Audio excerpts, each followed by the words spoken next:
the belter into it, the feet tapping everything. Oh,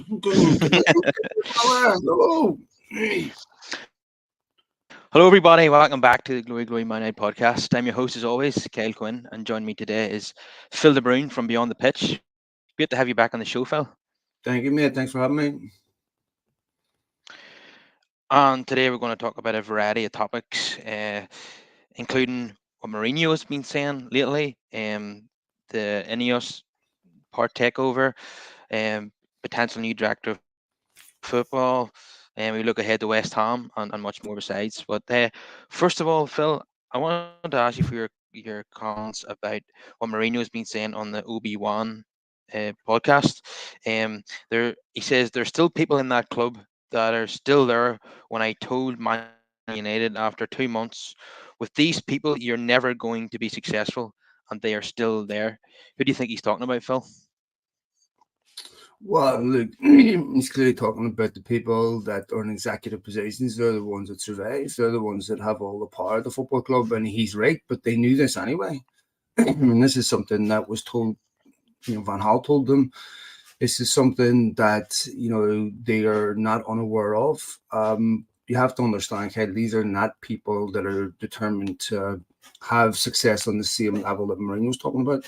These are people that are trying to qualify for revenue streams. That's how they're judged. That's, what they're incentivized to accomplish. Mourinho wants to win trophies. And yes, they'll take winning trophies if they can, but ultimately their responsibility is to make sure United have, the highest revenues available possible. So qualifying for the Champions League has always been enough for them. Winning it, they're not going to make the investment to win it, because the way they see the return isn't the trophy. It's how much money do we get? Are we going to invest another 200 million to win a trophy, when in reality the difference between getting knocked out in the group stage and getting the Champions League finals, 20, 30 million, to them, that they don't see it as worth it. So, like I've said before, there isn't a single United manager in the last 10 years that would have been sacked had they finished top four. It's not a football club trying to win the league. Do you think he's referencing some players as well, like Martial, for example, who he wanted to sell, who's still at the club? All of that. But, here's the thing, Ken. This shouldn't be up to Mourinho. The club should have standards that transcend managers. So when you're talking about Ten Hag coming in saying I was asked to change the culture and bring standards in, well, a lot of people, other than with Ed Woodward, the people that are asking him to do that were their Ten Hag. Why does this culture exist? Why does he need to implement standards? Why didn't you do it?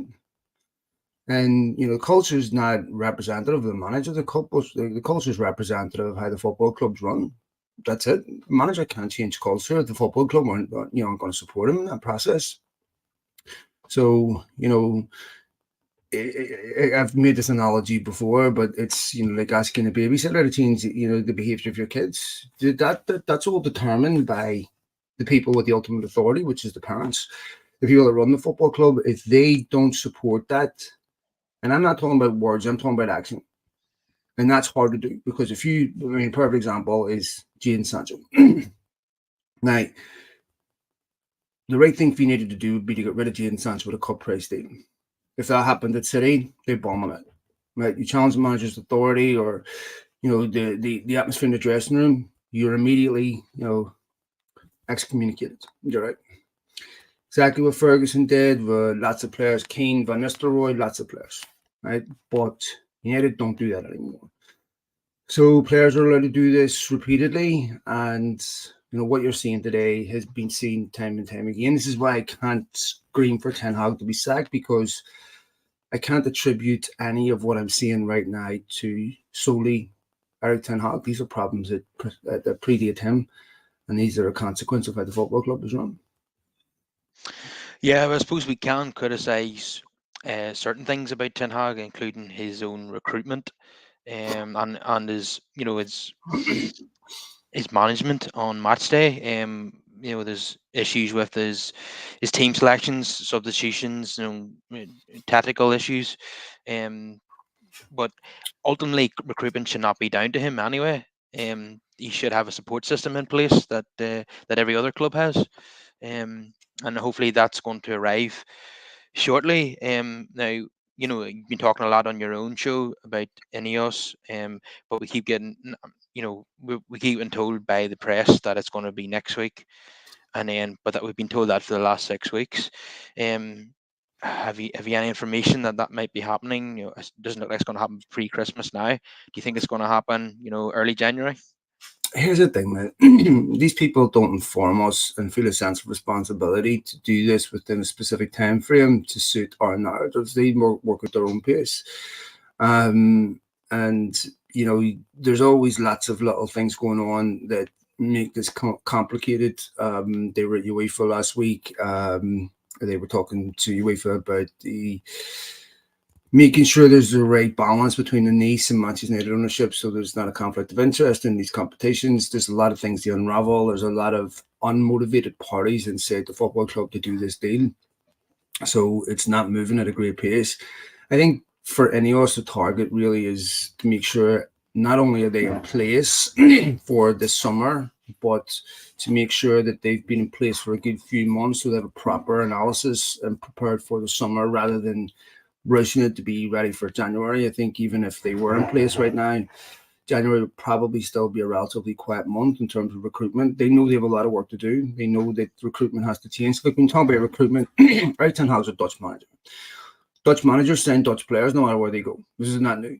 Okay, Van Gaal did this when he first went to Barcelona. Van Gaal did it at United. Van Gaal did it at Bayern. Frank de Boer. It doesn't matter. That's what they do. So United should have had a system in place to make sure that, yes, you have a say on who we sign, but ultimately it's a club decision. Yeah, 100%. Now, INEOS, whenever they do come in, whatever that may be, do you think they'll keep Ten Hag as manager, or do you think they'll maybe make a change in the summer? Well, obviously, that all depends on how the next 4 or 5 months goes. You can't keep losing football games, so it all depends on what happens. But I think it's like I said, it's very difficult to just come in and sack Ten Hag. I mean, first of all, why are you sacking him? What specifically are you attributing to Ten Hag that is his problem? Is it, that you can turn around and say, this is why he failed, this is why we're sacking him? And when I look at the United team, if you look at last season, primarily Ten Hag signings were very good, and that's what revitalized the football team. 4 out of those 5 signings have been injured for most of the season. Malasi's been out injured, Martinez has been out injured, Casemiro's been out injured, Eriksen's now been out injured. I mean, so the heartbeat of his team last season have largely been out injured. So I think he deserves some slack for that, and some understanding. And when you look at his record compared to Klopp's, compared to Arteta's at the same point, it compares favorably. He's actually got the highest win percentage of any Manchester United manager in history. So far from perfect, the season hasn't been good enough, no question. That Champions League group's a disaster, and there is legitimate criticism to be levelled at him, but not to the point where I would say sack him, because I honestly don't think that with the resources he's being given, you really should expect much more than what you're getting.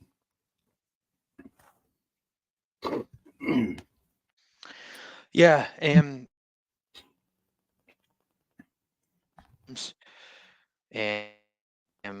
We're out of the Champions League, as you say, out of the League Cup. Where our goal difference is -3, which is shocking.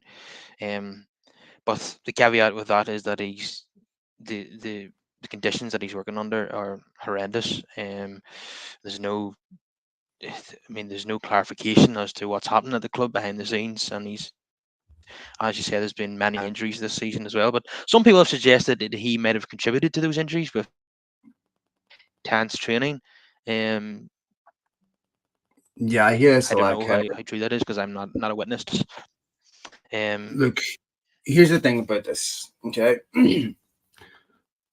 United have functioning medical departments that it's really their decision to come to a manager who doesn't have a medical degree and say, we need to lay off the intensity on this player, that player, customized training plans, stuff like that. If Ten Hag's not a doctor, and the threshold between being injured and not being injured is not well defined. So, he's been at top football clubs all over the world.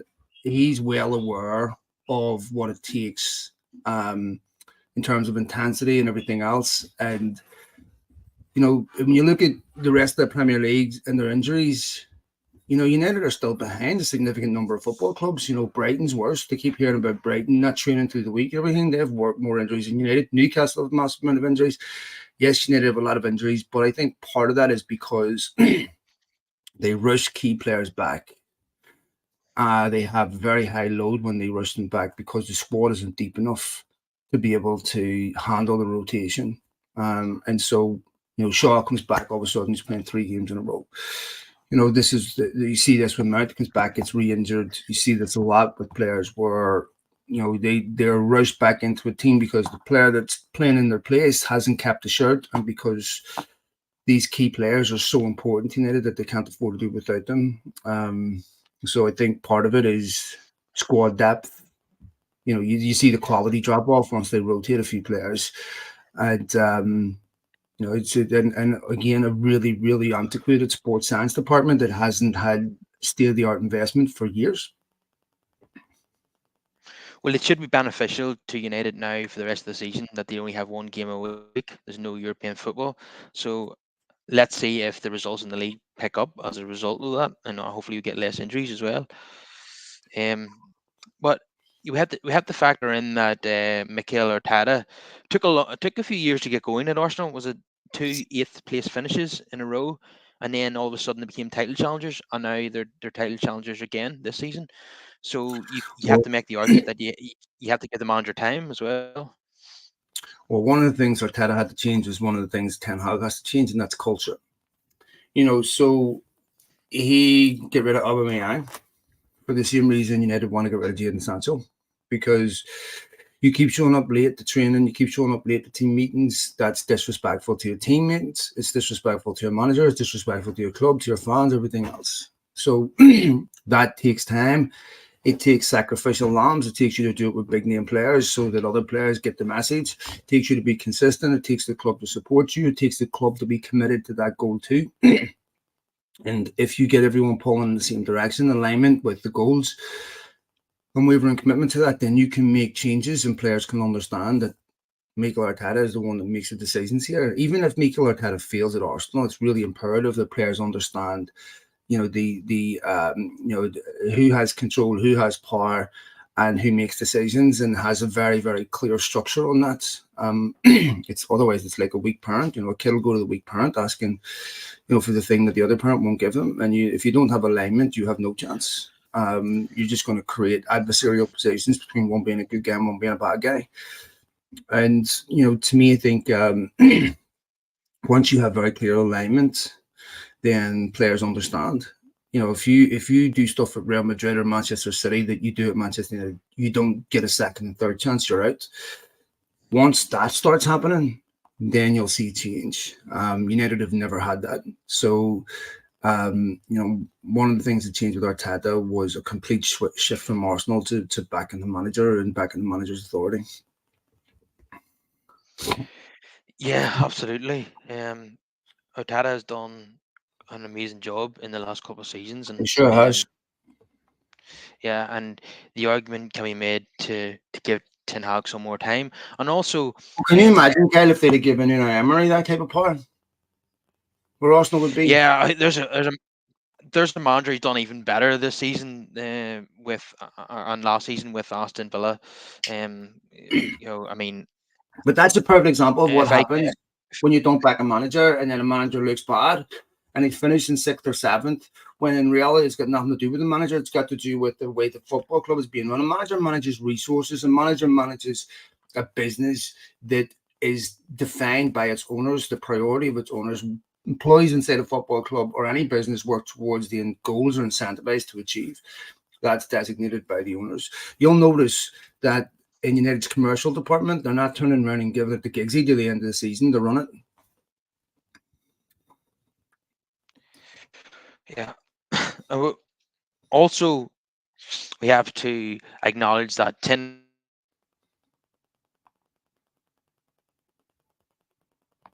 Yeah, I lost you. Your internet went down a bit there.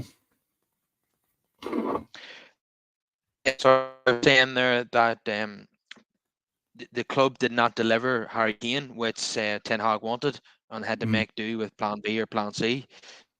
difference he would have made to United this season had he had been there. So even though Ten Hag has been in charge of recruitment, they're not necessarily getting his first targets in each position. Well, So even that's beyond something. that, look, come start of the season back in end of June, beginning of July, Ten Hag's under the impression that Harry Kane is a possibility, and that Mason Greenwood will also be in his forward line. Now, you can have your own opinions on whether that should or shouldn't be the case, but that's what's been communicated to him by the football club. And he's expecting to have Mason Greenwood, Jadon Sancho, possibly Harry Kane, Marcus Rashford, Garnacho, and a whole different forward line. 2 weeks before the end of the window, he realizes that Mason Greenwood's not happening. He's pretty much lost Jadon Sancho, which I back him on. And they have to resort to signing a kid from Atalanta who wasn't fit enough to play a full game for a couple of months, supported by a guy who hasn't been able to play a full game for 3 years. And that quite frankly is ridiculous for a football club that says, this is what I'm saying when talking about United should be doing this or doing that. Realistically, when you look at it, you have to also give respect to the other teams that are ahead of United. Villa and Newcastle caught United with 1 or 2 good windows. That's all it takes. And because what United have is easily replicated, it's the next step that's much harder. And I think when you look at United's squad, even Tuchel mentioned this, other managers mentioned this. Outside of 3 or 4 players, the quality is just poor. It's just not. I mean, it's not good enough to win new Premier League titles or even compete for them. Yeah, I mean, look at the bench at Anfield there at the weekend. It really wasn't inspiring at all. But But just one final thing on Ten Hag, he does have to take responsibility for the recruitment of Anthony and Onana, who have not been good signings so far. And Anthony, I would question that is he ever going to come good? I just can't see it. I just don't think he's the United level. And Onana, I think we've seen him make these type of mistakes at Ajax as well, so I'm not convinced about him either. And they were obviously Ten Hag's choices, so he has to take criticism for those. No question, Onana's contributed enormously to United being out of the Champions League. That's irrefutable. Now, they probably weren't good enough to go through anyway, but not a good sign. Secondly, Anthony scored 3 goals in his first 3 games. It's really not a shock to me that he hasn't been scoring since, because once teams worked him out, I really don't think he is helped by being played on the right-hand side, because everything he does is predictable. He's going to put, if you break with Anthony, he's going to stop the speed of the attack because he wants to stop the ball, bring the ball back across his body, put it on his left foot, do a shimmy, do a step over, do a dummy, and then lift your head, and then maybe he'll shoot, maybe he'll cross the ball. But that stage is pointless because Haaland's already marked, players already marked out of the game. Then he tries the same shot every single time, and he won't cross the ball with his right. He won't even, swing a foot with his swing a right foot at the ball. He's not the first winger to be one-footed. Giggs had this and everything. But when you played those wingers on the wing, that they are, commensurate with the foot that they kick with, the left foot, left wing. There's a bit more options because they can hit balls in first time. They can go down the line. They can, pass ball backwards. There's a lot of different things they can do. Once you play as a right footer on the left wing, there's only one thing you can do. You're coming inside every single time. Now, he got the penalty against Chelsea for that, but for the most part, he's too predictable. And I don't think you get away with that at this level. And I think for Ten Hag, this is definitely a black mark against his name. You're talking about £100 million winger. You look at someone like João Pedro, come up for 30 million to Brighton. Look at the goals he scored and the assists, totally different. And, if you look at Haaland's goals this season, a lot of them have come from, one came from Rashford on the right, putting the ball in early. Copenhagen away, quick early ball across the box when Anthony wasn't playing. Both came from the right-hand side, quick balls across the box. I'm not saying he's blameless. He should be scoring goals, but this is a hard team for a striker to get opportunities in because the wingers don't want to pass. And then when you look at Anthony's predecessor, who's currently at Gaddafi, and how well he's doing. It's really, really hard to watch, Anthony. It's hard to take, really, because we had a quality footballer who was good with both feet, and now we've lost him through issues that have happened off the pitch. So it's very, very disappointing as a football fan. I don't want to Of comment on course. anything else because that's not the type of podcast that this is. But yeah, it's hugely frustrating situation as a fan. We all know that Greenwood is a much better player than Anthony, but yeah. So if we're not going to bring Greenwood back, we need to seriously upgrade on Anthony, I feel. So we are expecting the arrival of a new director of football as well, and many names have been linked with that. Recently this week, we've been linked with Dan Ashworth, who was only employed by Newcastle in June 2022, but he does have links to Sir Dave Brailsford. So do you think that's a possibility, Phil? Well, I don't know much about him, to be honest, mate. But I know that obviously INEOS are looking to restructure the whole team inside. Like you said, to have a proper reporting structure, to have proper expertise in key positions, and not having Joel Glazer as a de facto director of football, which is just incredible that even happens. So this is important. You need to have professionals in there that prioritize sport and success, and that understand that each industry, each discipline that contributes towards that, whether it's sports science, whether it's recruitment, whether it's data analysis, they require you to have the best in class in each of those particular disciplines just to win. To get a professional athlete on the pitch to reach optimal performance, it's not good enough just to have 11 good players. You have to invest in so many other areas. So it's good that you're bringing in people with high levels of expertise, and these are the people that that will give United a chance of competing. This is without stuff like this. This is why I don't like talking about managers. If we sacked Ten Hag right now, didn't change anything internally, we'd be back here 18 months from now saying some other managers should be sacked for the exact same reasons Ten Hag should be. So for me, I think to give any manager a chance at United, these departments are really important. You heard Guardiola talk about this, after the City game. The difference between me and Ten Hag is that we have all our departments working in unison here towards a common goal. He doesn't have that. And so this is really, really important.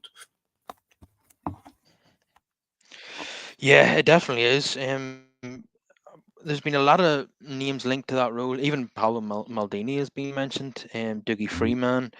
It's Paul Mitchell, obviously, as well.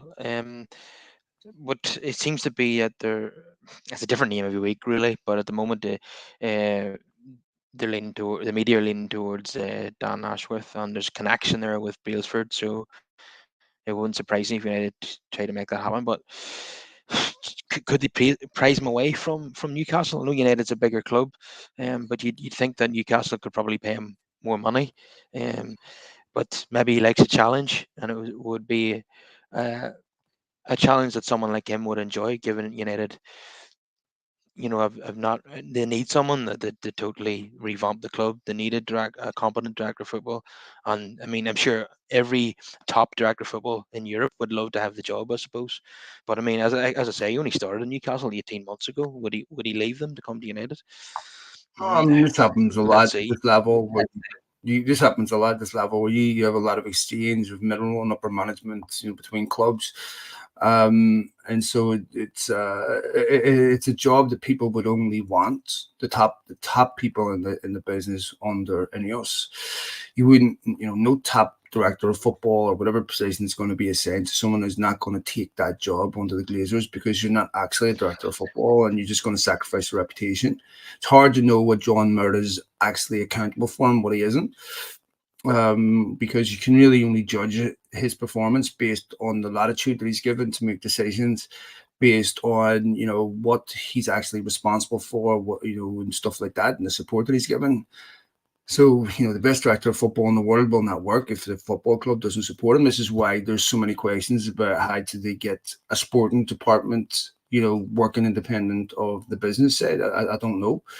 And that's a really important question to answer, because if there's not support from the business side unequivocal, that's going to severely impede any sporting objective. So I think it's under INEOS proper investment, proper authority, and all that. I think yes, lots of people would want it, but it's all going to depend on that. Yeah, it's a hugely complex transaction, and that's Very. obviously why it's taken so long. Just there's a comment here asking if John Murda has a future at the club. The information this week is that he's going to be moved into a different role. Is that how you see it, Phil? Well, I said this about a month ago on my own podcast, where I was saying, it's very, very possible that John Murda, just moves to another position. I mean, as I say, Kyle, he's not even in the position that they claim he's in right now, because he's not actually a director of football. So I think he has value, and I think United could easily find a place for him in a revamped sporting department. But I don't think he would have the authority or as a director of football, or be given that position. I think that's someone in that role. INEOS have identified very specifically who works towards their ideas, their objectives, and ideology in exactly the same way the Glazers do with their people. They pick somebody out that is representative of them, their views, and what they want to execute. They don't just go with someone. And so I think for him, I think John Murray would probably stay in a different role, but I don't think we stay in that role. And do you think it'll happen by January the 1st? I don't. I have honestly no idea. I mean, like when we ask these questions, you're not given specific answers. Just that everything is just basic formalities that have to be completed. It's this, it's this, it's this. Ratcliffe's been at Old Trafford a couple of times. They're clearly influencing decision making at the club at the moment. But when it'll all be confirmed, you're talking about 6 Glazer siblings that don't agree on anything. You're talking about lawyers, you're talking about the SEC, you're talking about shareholders, you're talking about executives at the club, and there's just so many moving parts. So, I mean, who am I? I don't know. I just get told what's going on, but they just tell me this is happening, this is happening. It will get done, obviously, and the sooner the better. But I don't think it'll be done in time to really influence the January transfer window. So you don't think they're having an influence on transfers already then? No? No, I mean, they clearly do. I mean, they have a sporting department at Nice where they've done tremendous amount of research on players, and so it's not like they're just coming in playing Football Manager like Todd Bowley. I mean, they're coming in with actual knowledge of players, and a lot of the players that I hate to say this, but there's some truth to it. That Nice will be looking at will be players of similar profile to United, young, developmental players. There's obviously the high-end players. They require less scouting, but a lot of the young potential players, United need those too. So, people like Tadibo and stuff, obviously they'll have a lot of information on. The question is that where are United going to be financially in January? Can they actually do it? Who's going to be sold? There's lots of different questions. I don't think they're really helped if they sell Jadon Sancho. I don't think that really helps the FFP. But if they were to sell someone else that's been there a while, or someone that is a youth player or something, then certainly would. But I don't think they have a lot of leverage to do much in January, even though they badly need to. You certainly do. But one prolific striker this season who does have a very, very moderate release clause is Guirassy at Stuttgart, available for £15 million. If United could get a couple of people out the door, do you think United could do that deal in January? I think you could do a £15 million deal and you find a way to do that, sure. But the question is that who's going to make that decision? I mean, there's no CEO there to sack Ten Hag. So, who would actually sign off on transfers, even players being sold? Who would have the ability to put a price on a player right now with confidence without getting that price from INEOS? Certainly Joe Glazer wouldn't be comfortable doing that right now. And so, it's a shit situation because United badly need proper, leadership and proper, management and someone respecting the duty of care that the football club is owed, but the football club is in a really difficult spot right now. These are big decisions that would have to be made, and it's not certain who would make them. Yeah, that's the issue. We badly need reinforcements in January, but there's nobody to make the decision or release the funds. So we really are in limbo as we speak, which is the last thing we need. Now, Taribo, you mentioned there, I could see that being a summer signing. I don't think Ineos would want to take him out of Nice in January. I don't think that would go down well with the Nice fan base, considering they're in a title race in Ligue 1. So I don't think United, on obviously funds are a problem for United. So I don't see it happening to the summertime, but I can't see it happening.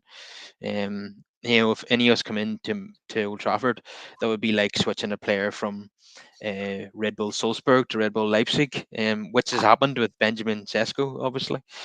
Um, Now, another player who United have, it's been reported this week that United are scouting is Bellingham at Sunderland, who of course is the brother of the superstar Jude Bellingham.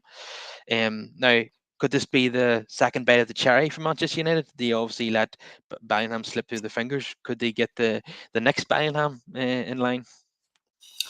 I honestly don't know anything about that, mate. So I have no idea.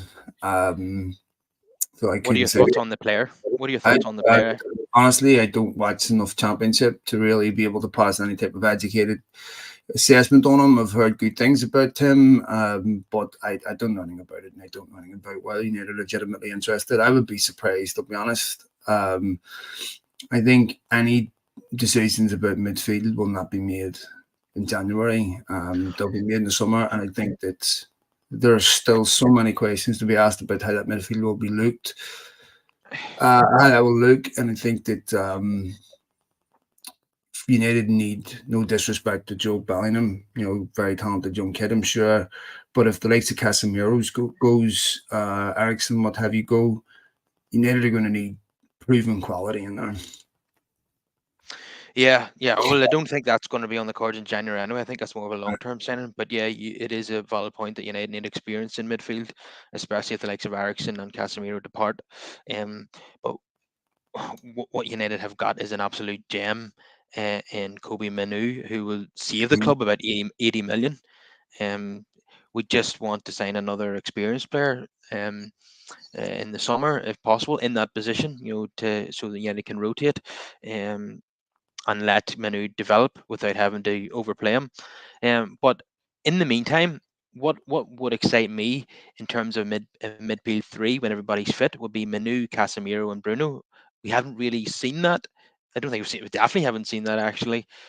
If we could get the Casemiro of last season playing alongside Manu and Bruno in front of them, that would be an exciting midfield, Yeah, wouldn't it? of course, of course. And I don't believe that his legs have completely gone. I think that he played in the midfield that was overly exposed, that had no balance. Um, but yeah, of course, and look, as I said before, he was fundamental to United's revival last season. And the fact that 5 of 10 Hag signings have been out all season, not a surprise. United are more or less back to where they were pre Ten Hag. So Casemiro return would be very, very important for United. And a fully fit Casemiro with a fully fit Lisandro Martinez behind him would be, such an improvement on what United have. And there's what the maturity that Kobe Manu has shown, the quality they've shown is just unbelievable, really. What's quite football is quite a strange game at times. Last season United had Casemiro and Lissandro Martinez at Anfield. They lost 7-0 this season without them. Football can be very strange. But obviously United's tactics were very, very different on Sunday. It was a low block. They actually made it play better last season. Yeah, yeah.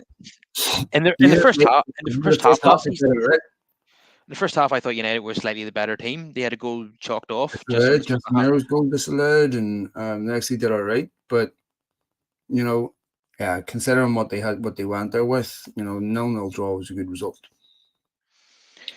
Yeah, it far and away exceeded my expectations anyway, and every other Manchester United fan. So it kind of felt like a win of sorts. But I think the most joyous thing about it was that Liverpool fans were so devastated at the result, and they've been crying ever since.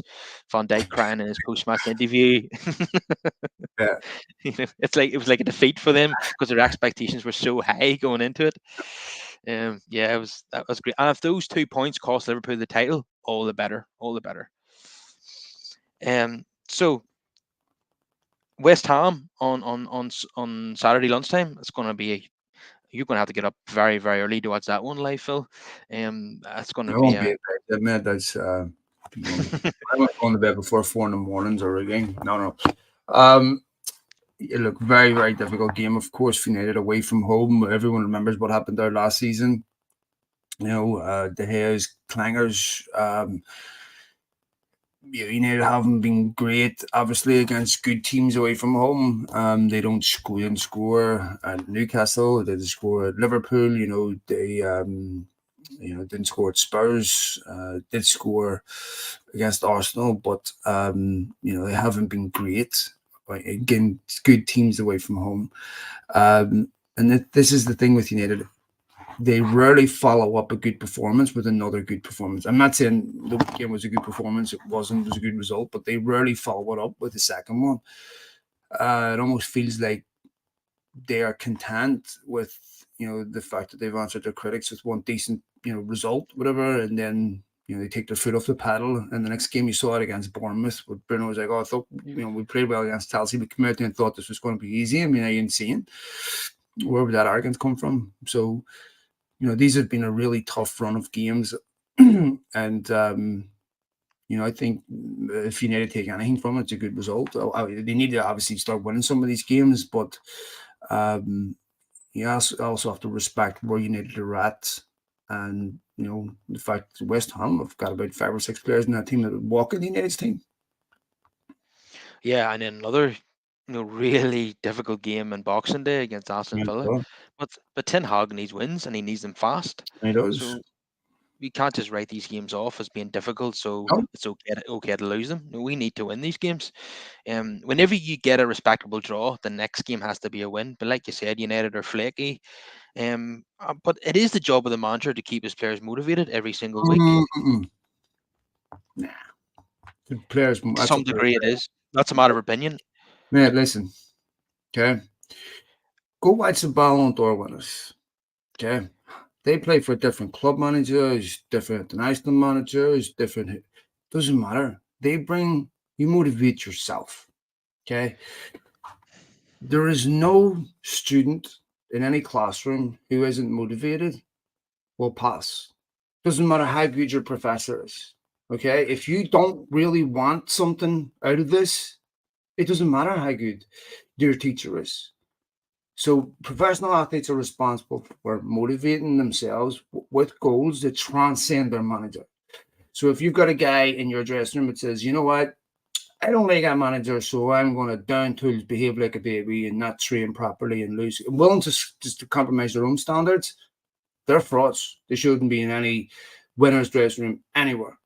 Now, Ronaldo, all the best players in the world, they don't need a manager to be motivated. Any professional footballer that plays football will have played for multiple different managers. If you're going to pick and choose who to be motivated for based on who you play for, you'll never make it.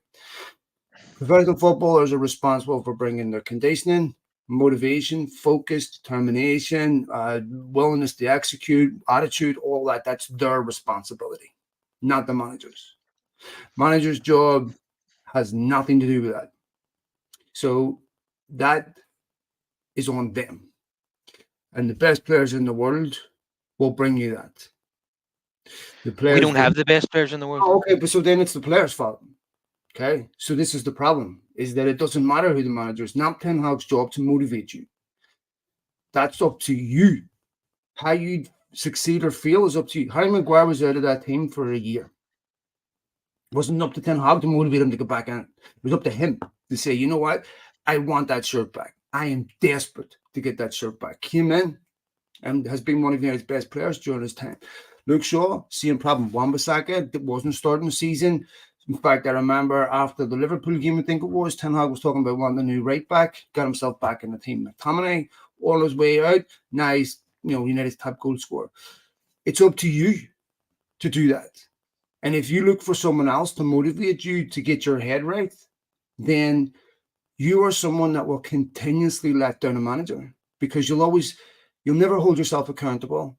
You'll always find a way to blame somebody else for your problems, and you're comfortable with losing. And so to me, that has nothing to do with the manager. That has to do with an individual and their professional standards. Why did Liverpool and Manchester City players never have a problem with motivation? Because Klopp and Guardiola wouldn't stand for anything But less. no, that's different.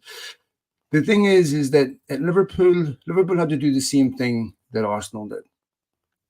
They had to put a structure in place where Klopp was the ultimate arbiter of whether you stayed or went, and a system that supported him. So you get to Liverpool, if you don't comply with Klopp's standards and expectations, you're out. He's not going to try to convince you to do it. He's not going to give you a motivational speech. It's up to you.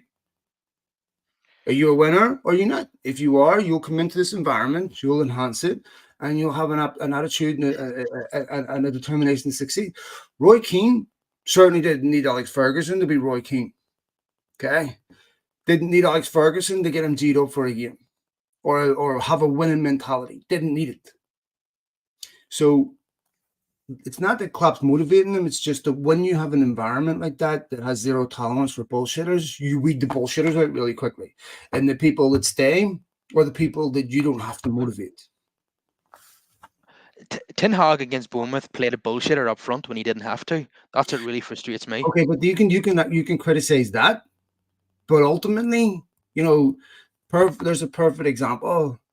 Once Anthony Martial crosses the white line, what happens next is up to him. It's entirely up to him. Ten Hag cannot put a gun to his head and say, do this. Now, I agree he shouldn't have been picked, but that's also a reflection of United's dearth of options more than anything else. But ultimately, whether you're a footballer, whether you're a plumber, whatever it is, your success and failure will not be down to whether someone else motivated you or not. It'll be, how do you discipline yourself? How do you motivate yourself? How do you find the desire within you to reach your stated goals? If you're aimless and you're not going to do that, there's no one that can do that for you. That's it. I had this conversation with my 16-year-old son. I'm like, listen, whatever it is you want to accomplish in life will be down to you.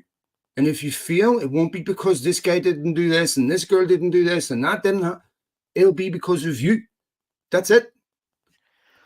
I believe that every player should have a basic level of motivation, but a top manager gives you that bit extra. And we often talk about Ferguson's what would a top manager give you that you wouldn't have already? We talk about Ferguson's management guys, skills. Tell me, what would a top manager give you a player that they didn't have already? I'm not an expert in the field. No, but it should be a pretty obvious answer, because Ten Hag has a responsibility to do what? Ten Hag has a responsibility to give players what they don't already have. What? So what is man management then? If it's not motivation, what is it? No, man management is totally different. So man management is understanding personalities. It's understanding, that human beings have variance. They're affected by their environment. They're affected by the things at home. They're affected by relationships. All the same things you and I are. Stress, mental health, physical health, all these other things. It's about understanding the human being and recognizing that all human beings are inconsistent. Every single human being on the planet, because we're not robots. So it's about making sure the peaks and the troughs between an inconsistency are narrow. And you do that by intimately understanding a human being. So no two people react to the same thing the same way. So you understand certain players have personalities where, you give them instructions this way, or certain players learn this way, or certain players have skills this way to get the best out of that individual.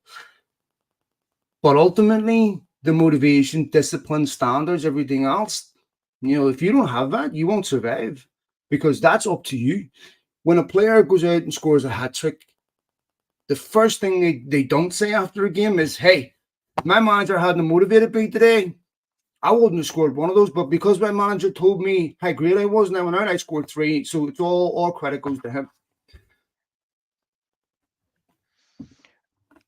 I still think the manager has something to bring to the table when it comes to extra motivation. Yes. Of course he does, yes. But the managers help in terms of how they execute strategies, what people they pick, the environment that they set, all that. Okay.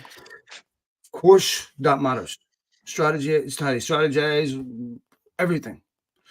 But in terms of the basics, that's up to you. It's up to the human being. And ultimately, how successful a manager is depends on the attitude of the people that he's working with. If you've got people in any walk of life in an office that are just there for the check and aren't really emotionally committed to the company doing well, the department doing well, I think you're going to get the bare minimum out of them. It's not up to your boss to come in and say to you, I'm going to make you care. You have to find reasons to care. I can't make you care. That's temporary. It's like taking a drug and you feel great for 10 minutes.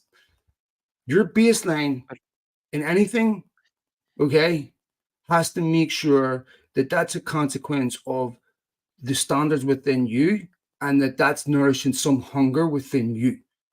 Otherwise, you may as well listen to a rocking video for 5 minutes and then by the time you get out of the tunnel, it's over. What happens after that out there will not be because of the team talk. It'll be because of the things that are inside you.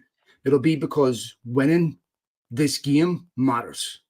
Because what's going to happen out there is you're going to get tested. You're going to be asked to do things you don't want to do, all these things. And whether you want to do them or not will not be because your manager motivated you. It'll be because there's something intrinsic within you that says, I will not lose. So, that's, to me, I'm sorry, like that's up to players. That's up to professionals. A boxer goes into the ring. It's not up to his corner to motivate him. It's up to him. He's the one fighting. You're the one in the ring. That has to mean something to you. Well, I can help you, but it all depends on what you're willing to do. Even there is pep talks in between rounds, to help, give instructions to the player, give them extra. This is about giving someone confidence. This is about giving someone confidence. Seeing something in someone. But ultimately, if that boxer comes into the ring without a desire to win, an intent to win, hasn't prepared properly, it doesn't matter what you tell them in the corner. They're getting knocked out. It's going to show. And that doesn't happen to athletes that are desperate to win. That happens to athletes that aren't motivated towards accomplishing the final goal. Doesn't matter how good your trainer is. It doesn't matter how good your cup man is. It doesn't matter how good any of these things are. This is ultimately about how the athlete executes. Some will execute well. Some won't. The ones that don't survive. The ones that do. That happens at all levels. So I'm just saying, by the time you get to professional level, you will play for multiple managers. If you're relying on managers to motivate you, you don't make it there. If United are losing every second game or down in twos in every second game, we can't just say exonerate Ten Hag from responsibility. I'm not saying exonerate him from responsibility, but I'm not saying it's his responsibility either. Players, take a look at that second Copenhagen game of the Champions League. United come in that Copenhagen game desperately needing to win, having lost to Bayern Munich. Okay. What'd they do? I think they had one shot on target in the first half. They were booed off at halftime. No desire, no intent, no hunger, no nothing. Okay. So forget about asking Ten Hag a question. I'm asking to you, how much does this mean to you? Because you could be the best manager in the world if the 11 players you put on the pitch aren't really that fast. No chance, right? It doesn't matter how good the jockey is. If the horse doesn't want to run, you can't win the race. So the thing is that these players have to look within themselves. They have to find ways to overcome the reasons why whatever the issue is. I know there's a lot of things going on inside the club. I get all that. But ultimately, what happens on the field is 100% down to the player. This is where I think the manager comes in. Let's go back to Tottenham against United in 2001. United were battered in the first half. They're 3-0 down. Something was said to them at halftime, which made them come out and win the game 5-3. You're talking about won the treble. You're talking about a team that had leaders in that team all throughout, that had great players all throughout. They done this repeatedly. They came back repeatedly. These are people that believed in themselves, that had the highest standards. These are people, in that game, Teddy Sheringham turns around on the way out of the tunnel and says, don't let them score early. Okay, you need to score early, and everyone knew what was coming next. That was a psychological trait of that team. Now, where the manager comes in is if you don't conform to my standards, which is which is what I'm going to accept, you are out. As I've just pointed out, Van Nistelrooy, lots of players found this out. These are my standards. You don't keep them, you go. Okay. What's Ferguson saying? If you don't keep them, not me, you. So whether you survive here or not will be down to you. And United, of course, support Ferguson in getting those players out. Ferguson didn't say, if you feel it's because of me, because I didn't motivate you. No. Anyone in professional sports that's relying on their coach, their manager, to motivate them to care enough, you're fucked, man. You have no chance. You have zero chance. That's down to you. Well, he signed 13 players, hasn't he? You play for yourself, you play for your family, you play for your kids, you play for the badge, you play for the fans, then you play for a manager. And if none of those things can motivate you, fuck the manager. Well, he should have done his due diligence on the 13 players that he brought into the club. Well, wait a minute. First of all, out of the players that he's brought in, Anthony, legitimate criticism. Martinez has been United's best centre-back, probably since Ferdinand. Casemiro, absolutely vital to United, finishing third last season. By the way, it wasn't his first choice. He wanted De Jong, didn't get him either. Malacia, more than worthy of a £12 million left back, which is a below average signing in the Premier League. More than proved that he was good enough. Eriksen was a free transfer, so you can't really, decent player, so he didn't cost you anything. Onana has not proven yet whether he's a failure or not. There's positive and negative, no question. Mason Mount still has to prove whether he's a failure or positive or not, been out injured for too long. So Højlund is not the striker that he wanted. Is the striker he had to take. And, he's got a forward line that Anthony Martial shouldn't be there. So, none of these players are feeling, though, because of motivation or attitude. These are Casemiro's world, multiple Champions League winners. None of these players are feeling. Those players are not feeling because of Ten Hag not motivating them. He also gave Dallo a 5-year contract, and Dallo as a player, I just can't have him. I can't have him at all. That's a club. It's got nothing to do with him. That's a club. He's first choice, isn't he? Well, he's been first choice because United haven't had a fullback for months. Wan-Bissaka has been left out of most of the last 10 games. Well, he played and came in against Newcastle. What happened against Newcastle? Fell asleep at the back post, didn't he? Yeah, but he really you said yourself Dallo conceded the same goal. I don't rate Dallo at all, but I can't say that Wan-Bissaka's come back and said, "Hey, that shirt's mine." And Dallo's a little bit more flexible. You can move him to the left, you can move him to the right, and he's primarily played because he's had no other option. What else is he going to do? I mean, you can't say that. I mean, Wan-Bissaka. What other options did he have? At Anfield, you're up against Luis Diaz. The obvious thing to do is to play Wan-Bissaka. And how did Luis Diaz do? Well, Liverpool as a team didn't do very well. Okay. But, so they only get it right? But he doesn't get it right that much. I mean, let's be honest. I mean, United have lost 12 games this season. The league last season, they conceded 10 goals. Dallo's been at fault for so many goals this season. Yeah, but hold on. I accept that. Okay? And you can say about almost anyone at United. But if you turned around to Erik Ten Hag today and said, you can get rid of any player you want, you can bring in players that you want, do you think Dallo would be there? He obviously rates him ahead of Wan-Bissaka. No, but do you think, I'm asking you a question, do you think if Ten Hag had the choice to bring in a proper fullback, that Dallo would be there? I don't know. No, well, I know that. He knows. We do know that. He's already said, he's been talking about wanting the new fullback since October of last year. So he has already mentioned this. The problem is Wan-Bissaka is limited too. He's very good if you're standing up and he's in front of you, falls asleep, with when anything comes behind him. He's notorious for it, and he's poor going forward. So Dallo is average at everything. So it's not like you're saying that we're leaving him out for a world class right back. So both of them are pretty limited in today's game. If United wanted to sell Wan-Bissaka right now, who would be in for him?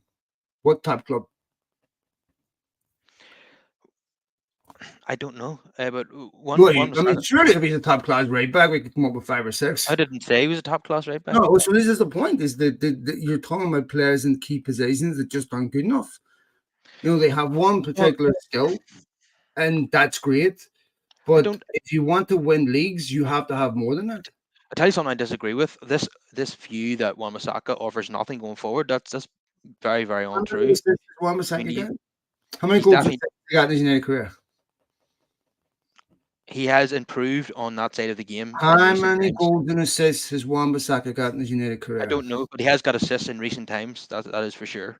Okay, let me tell you right now. He definitely got an assist against Galatasaray in the away game for well, he was involved in the goal. He didn't get. He got. Yeah, he had an assist away.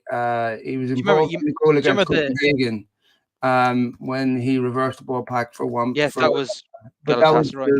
No, Copenhagen. It was Copenhagen. Yeah, it wasn't his assist. He returned it to McTominay. Oh yes. Wait, so he got. So he almost had an assist. So yeah. Sorry, my memory's come back to me now. He's got. So in 116 games, he scored 2 goals. 2 goals. So if we come back to this 116 games, Kelly scored 2 goals. So 1 assist so far this season. Total of 4 assists his whole United career. They're not class right backs. They're not good enough. Yes, he doesn't have everything we want. Let me ask you, what other top 4 team would he get? I don't know. I don't really know the answer. No. You could say that about 100 United players. Exactly. This is my point. How many United players against City? But Ten Hag has signed these players. Ten Hag has signed half of these players. That's my point. Well, half of these players that he's signing not because he wants to, but because they're the only players available. Right? Jack Butland on loan, right? Weghorst on loan, Marcel Sabitzer on loan, Reguilon on loan, Amrabat on. I mean, what the fuck is this? If Sheffield United signed those players, you'd be like, okay, it's about their level. This is Manchester United. Was there not doubts inside the club about Amrabat's ability? Only Ten Hag insisted on him. Of course, when you're getting a midfielder on loan that nobody else wants, of course there's doubts about his ability. But those doubts don't matter when you have no money to buy anyone else. And you said at the top of the show that Dutch managers always sign Dutch players. Of course. That's what they do because they have very specific systems with which they trust their own players. That they want, that they trust, they play a specific way. But the thing is that how many of those signings that he's getting are stopgap emergency loan signings? Reguilon was an emergency loan signing. Amrabat was an emergency loan. No. That's it. Amrabat was an emergency loan signing. Weghorst was an emergency loan signing. Sabitzer was an emergency loan signing. No. Jack Butland was an emergency loan. This is Manchester United, man. Right now, I want you to imagine Manchester City doing that.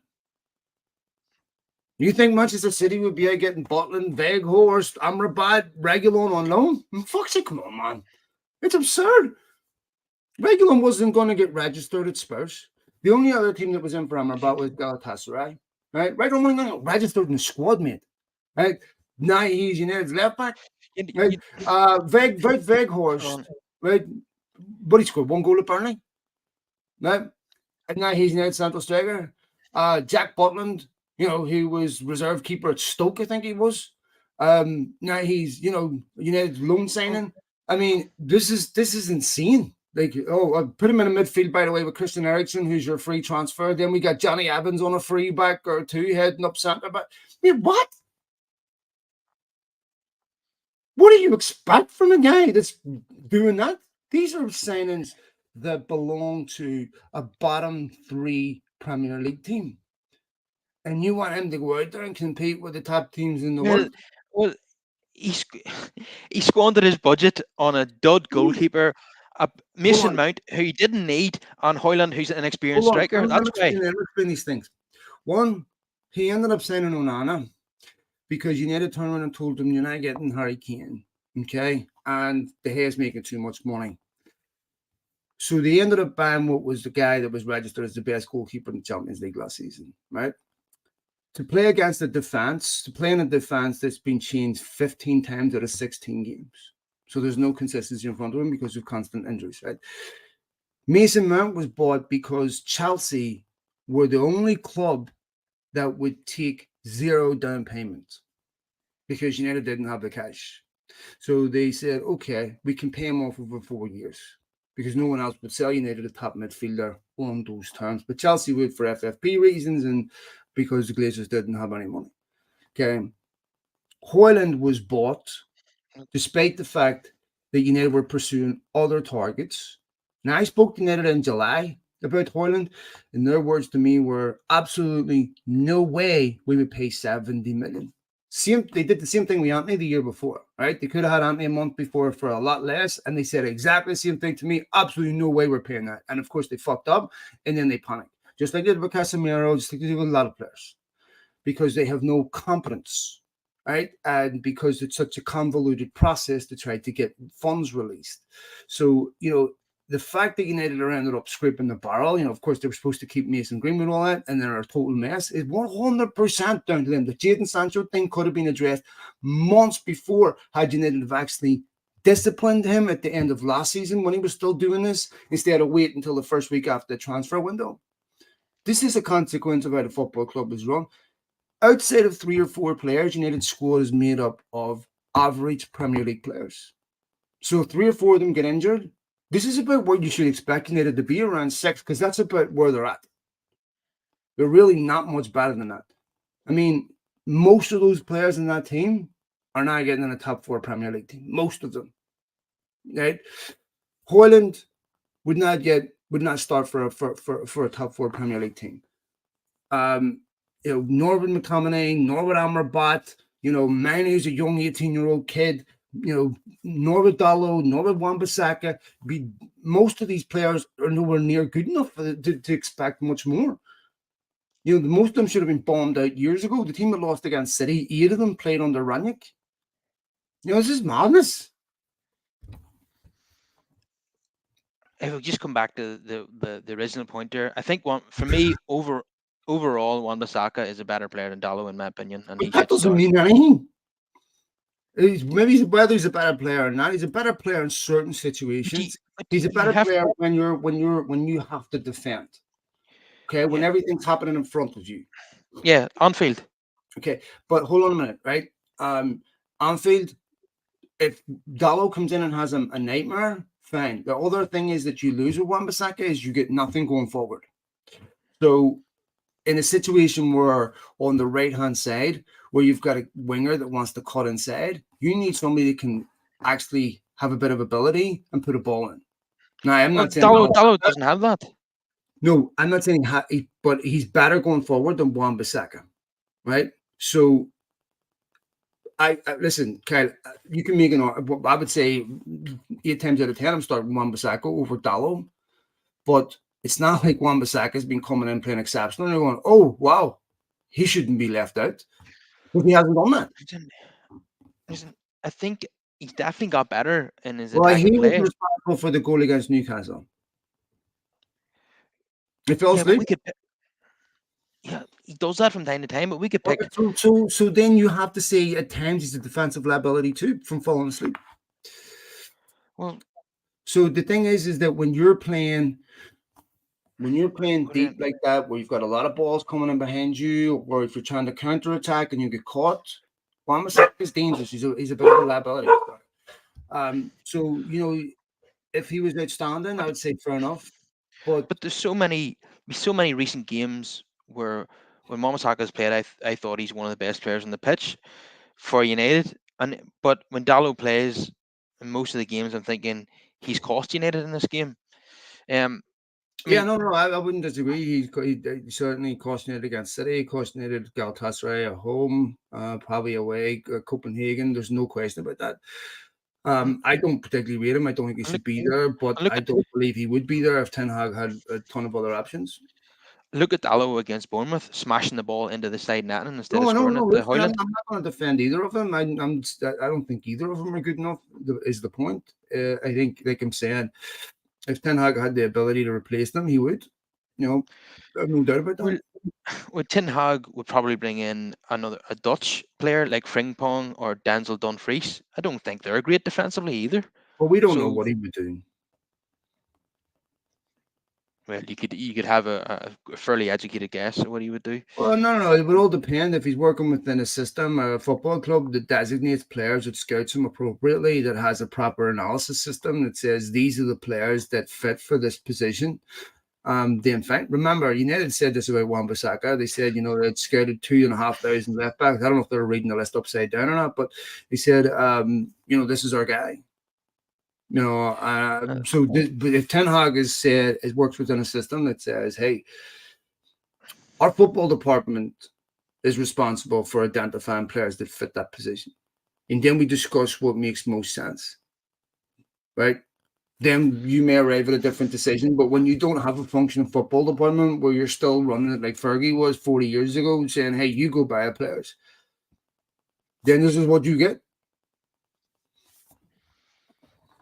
Yeah, well, I'm just not convinced about Ten Hag, to be honest with you. He's made so many basic mistakes, and Like what? team Martial against Bournemouth being the obvious one that's annoyed me.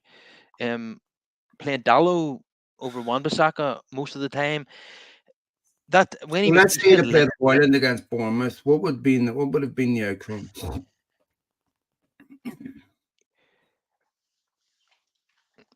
but you can't justify playing Martial in a game. Look, man, No, I wouldn't have him anywhere near the football club. He should have been released years ago. It's not Ten Hag's fault that he's still there. but But you've got a young 19, 20-year-old kid that's you not have to. 100%. It's not. It's It's not not ideal, 100%. but it's not Okay. ideal. But you have to play him. No, but you can't play a guy gets injured and then you criticize him, the following week for training too hard, intensity too hard, too many injuries. What happens if Hoyland gets injured for the next 2 months? United had a game against Bayern Munich a couple of days after that. That was a must-win game. What happens if Hoyland gets injured in that Bournemouth game? What are you going to do for the next 2 months? Remember, Rashford was on the bench. Rashford was out. Okay, so what are you going to do? The following week they have Bayern and Liverpool away. It's easy to sit here and defend Ten Hag's every decision, but No, but I'm just saying, like, what are those alternatives? I mean, the alternative is you're sitting there with a kid that has a back injury, right? That isn't 100% fit. That prior to Bournemouth had only finished 90 minutes 4 times the whole season. No, hold on. So when you ask people in the medical field why do players pick up non-contact injuries, and they'll tell you the biggest reason why is because of load management. If you take an individual that's used to playing once a week and start playing them 2-3 times a week, they're going to get injured. You have to gradually increase that. Okay. Well, Hoyland, you have to watch load management because, especially at this age, the 20, they pick up a lot of non-contact injuries because their body's still changing. You'll see a lot of young youth team players from 16 to 20 get injured a lot because their bodies are still developing. Okay. Scott McTominay went from 5'8" to 6'4", I think between 18 and 19. Okay. So they're going through a lot of physiological changes, and you have to be careful with load management. So if you look at Ronaldo, hold on, by Hoyland's age, do you know how many games Ronaldo had started as a record for United in the season? Hoyland just turned 20. When Ronaldo was 19, 20, he hadn't started more than 3 games in a row for United. When he was 20, the following season, he started 8. Okay, proper load management. Ten Hag doesn't have those options. Ronaldo was in a forward line with Rooney and the top players in the world. Ten Hag doesn't have those options. Then he's in a team with Tevez and Berbatov and Ronaldo and Rooney. What the fuck does Ten Hag have? Right. Anthony Martial? Come on. Right, I have my solution. If he has to rest Højlund, he absolutely has to. And the other option is Martial. I would play with 10 men. Yeah, I know, but you have to take care. So, the reality is that he doesn't have the options. This is not his choosing. These are not the only issue. I mean, he played Lindelof at left back for a few games, and even when he had Reguilon available, he dropped Varane and played. Well, Reguilon was not fit, and I can't get into why, but Reguilon was not fit. He was playing Maguire and Evans instead of Varane. I know Varane wasn't perfect there against Copenhagen, but he proved how good he is in Listen, recent games. Varane, come on. Johnny Evans got injured against Copenhagen. Varane, come on. And conceded 4. He played against Galatasaray. Conceded 3. Okay. So in the 2 games that he played in those Champions Leagues, he conceded 7 goals against Galatasaray and against Copenhagen. So again, this is part of the reason why these players play. When you lock down the shirt, you have every reason to say I'm aggrieved with being left out. When you don't, you don't. Another thing I don't agree with Ten Hag is that he doesn't give Pelestri many minutes, and when he does play, shit that way. I don't agree with that. Hey, for fuck's, when was the last time you saw a kid score a goal? You're the first United fan I've heard say that. No, first of all, let me tell you why I don't rate him. 1, he has no pace. Okay. 2, I can't remember the last time he got the ball down, beat a player. 3, I've looked at his game against Bayern Munich. Takes far too long with the ball at his feet instead of just getting rid of his feet, shooting. He should score. Misses a gilt-edge opportunity in that game. Open net.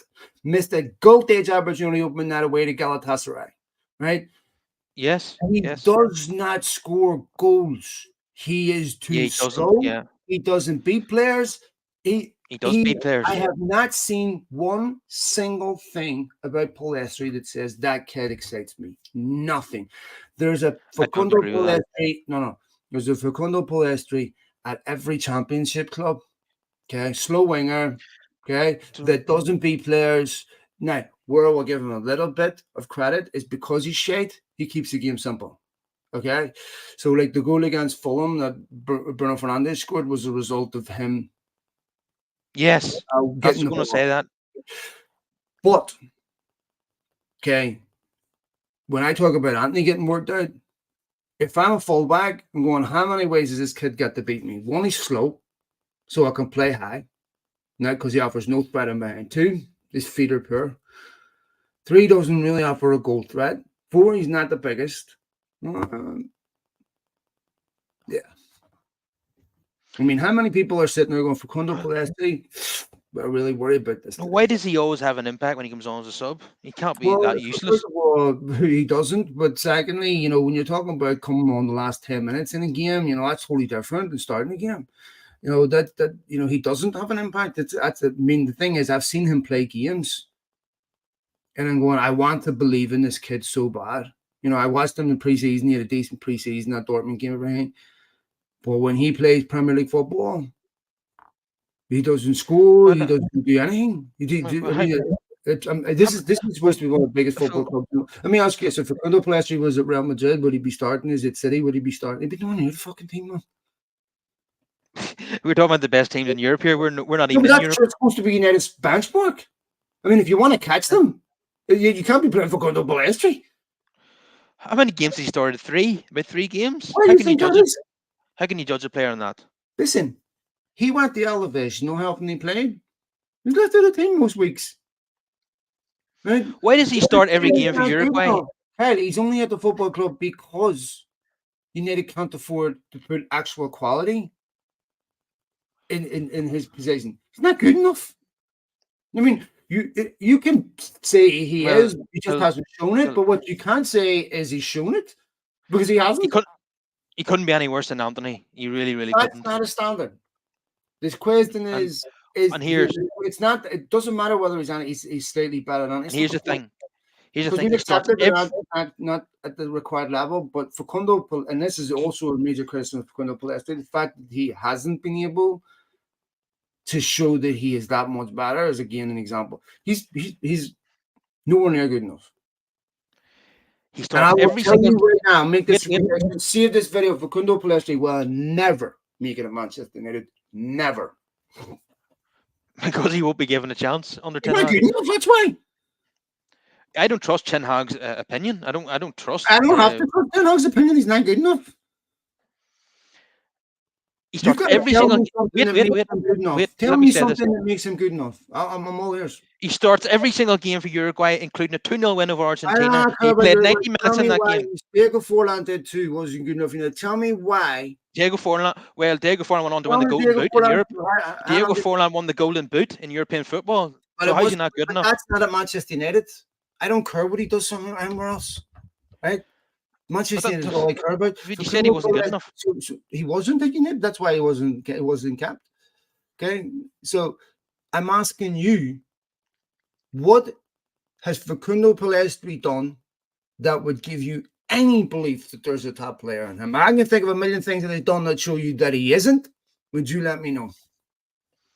Every time he makes a cameo appearance, he has an impact. And you mentioned the Fulham game, which is the obvious one. But well, first of all, let's get it right. What he did at Fulham was he won a tackle that then eventually rebounded to Bruno Fernandes. I asked you, what is he doing that makes him good enough to play for Manchester United? Not rebound. what has he done.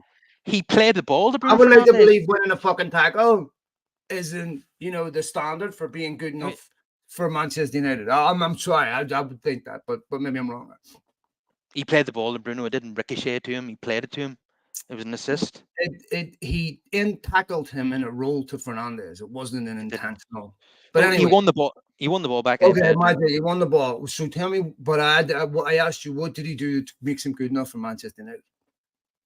I didn't say that he was, but how, okay, so we're on the same page. But he's just not good enough. We don't know. We don't know. No, we do know because he's been. How long has he been in United, Ken? How many? It doesn't matter how long he's been here. It matters how many chances he's got. If he was good enough, we'd know right now. It wouldn't be a mystery. We'd know. We'd know Garnacho's 19. Okay. You have to give him. We know that he's good enough because we see it. Kobbie Mainoo is 18. We know that he's good enough because we see it. Okay. Just because the manager doesn't play him doesn't mean he's not good enough. Okay. Well, you know what? How many teams want him? Well, we can always come back to Mourinho with De Bruyne and Mo Salah. He thought they weren't good enough, but he was wrong. Well, they went away and proved they were good enough. And they had other clubs chasing them. So Mo Salah went to Roma, okay? And De Bruyne went to Wolfsburg in Germany. They had other teams chasing them. They were also playing in one of the best Premier League teams ever. Facundo Palestri is none of those. He does not have a bunch of teams putting the door down to take him on loan. In fact, he did in the summer that were lower end Dutch league teams. That Troy Parrott is there playing for, and Samuel Garcia McNulty's out there. You're talking about lower end Dutch league teams, not even championship level. Okay. So despite playing for Uruguay, he can't find a football club that wants him. He's had multiple loan spells. None of them have really worked out. He hasn't shown it at Manchester United. So maybe, just maybe, at some point he will come good as possible. But as of right now, I haven't seen anything. I mean, I would love to see the kid work out. I really would, but there's absolutely no way you can justify putting him in the team because he just hasn't done anything to show that he is of that level. I don't rate him. But you can disagree. I just don't rate him. When you're only getting 10-minute cameos, you're not getting much of a chance to prove well, yourself. The reason why I'm not getting 10-minute cameos from Manchester United. The reason why you aren't. So, would you just, if no matter how bad Anthony is, you have to prove you're good enough to play. You don't go to play and prove you're good enough. Okay, Man Utd don't pick random kids off the street and go show me you're good enough. No, you've got to show you're good enough to play. So what is your alternative then if Anthony is really, really bad, which he has been? What would you do? Well, you need a right winger, Ken. I mean, they need someone that actually can play that position with a little, more intelligence. Anthony's a major problem. Ten Hag, it's a major blot in his copybook. It's a black mark, and I don't see any way that he's going to adjust and improve, because I think he is really one-dimensional, and I think that one dimension gets really shown up in the Premier League, because when you saw Alphonso Davies just stand him up every time, it was just, if I was a goalkeeper, I'd just sit at the back post with a cigarette and a cup of tea, just waiting on the ball coming, because it's coming. So for me, you have a problem. You have a problem with balance. The problem with their wingers that don't want to cross the ball. Their wingers are essentially forwards playing out wide. This is terrible for a central striker. Ultimately, if you look at Spurs, Son gets down the line, bang, pulls the ball across. I see it all the time with other wingers. You see it all the time with City, Foden pulling the ball back. All this, they don't have it. So it's a big problem. And, where Ten Hag definitely deserves criticism is, hey, you got a forward line, two of them, which cost 160 million, and neither of them can score a goal. I'm sorry, he deserves criticism for that. Those are his forwards, and there isn't many football clubs in the world, regardless of the way why you send them or what, where you would get away with that. So he certainly has to take responsibility for the fact that not only are they not scoring, they don't look like scoring. And that's a major concern. Do you see in August 2022 when United paid that £86 million for Anthony? If I was the manager, I wouldn't have sanctioned that, because if this doesn't go well, then I know it's going to come back on me for paying that money for one player. So I'd have been, I wish United had spent that money on Jared Bowen. Look how well he's doing at the moment. We should have spent it on a central striker last summer, because I think they would, one, the right winger problem would have ended up probably solving itself without Anthony there. Two, I think that with the central striker, they would have. Essentially what they paid for Anthony is what Harry Kane cost. With the central striker, they could have. I think that they would have scored. Yeah, I know. So, with this proper central striker of that price range, you would have got goals outside of Marcus Rashford. And if you look at when they brought Weghorst in, they stopped scoring goals second half of the last season. They were brilliant up until the end of February. But if they had a central striker, I think it would have been totally different, because they were relying on one player to score. And in some ways, they still haven't fixed that problem, because they're still relying on a 20-year-old kid. If you look, give you an example, Kyle. You look at Evan Ferguson. Right? Evan Ferguson is 19, brilliant young player, inconsistent, because this is what you get at 19. Okay, so when you're 19, you're affected by the vicissitudes of life in a way that a mature human being isn't, because of life experience and everything. So De Zerbi leaves him out a lot, puts him on the bench a lot. He also has to protect him from injury, because he gets injured a lot. You can't do that with Haaland, right? So if Haaland was playing for Brighton, he'd be in another team for this reason. This is Manchester United. The other part playing for United is young players are constantly criticised for having one or two bad games. At Brighton, you can have 5 or 6 bad games and not get criticised, because the scrutiny is not the same, so young kids can develop. At United, it's really hard, because the scrutiny and the criticism is on. They're being treated as fully fledged Premier League footballers.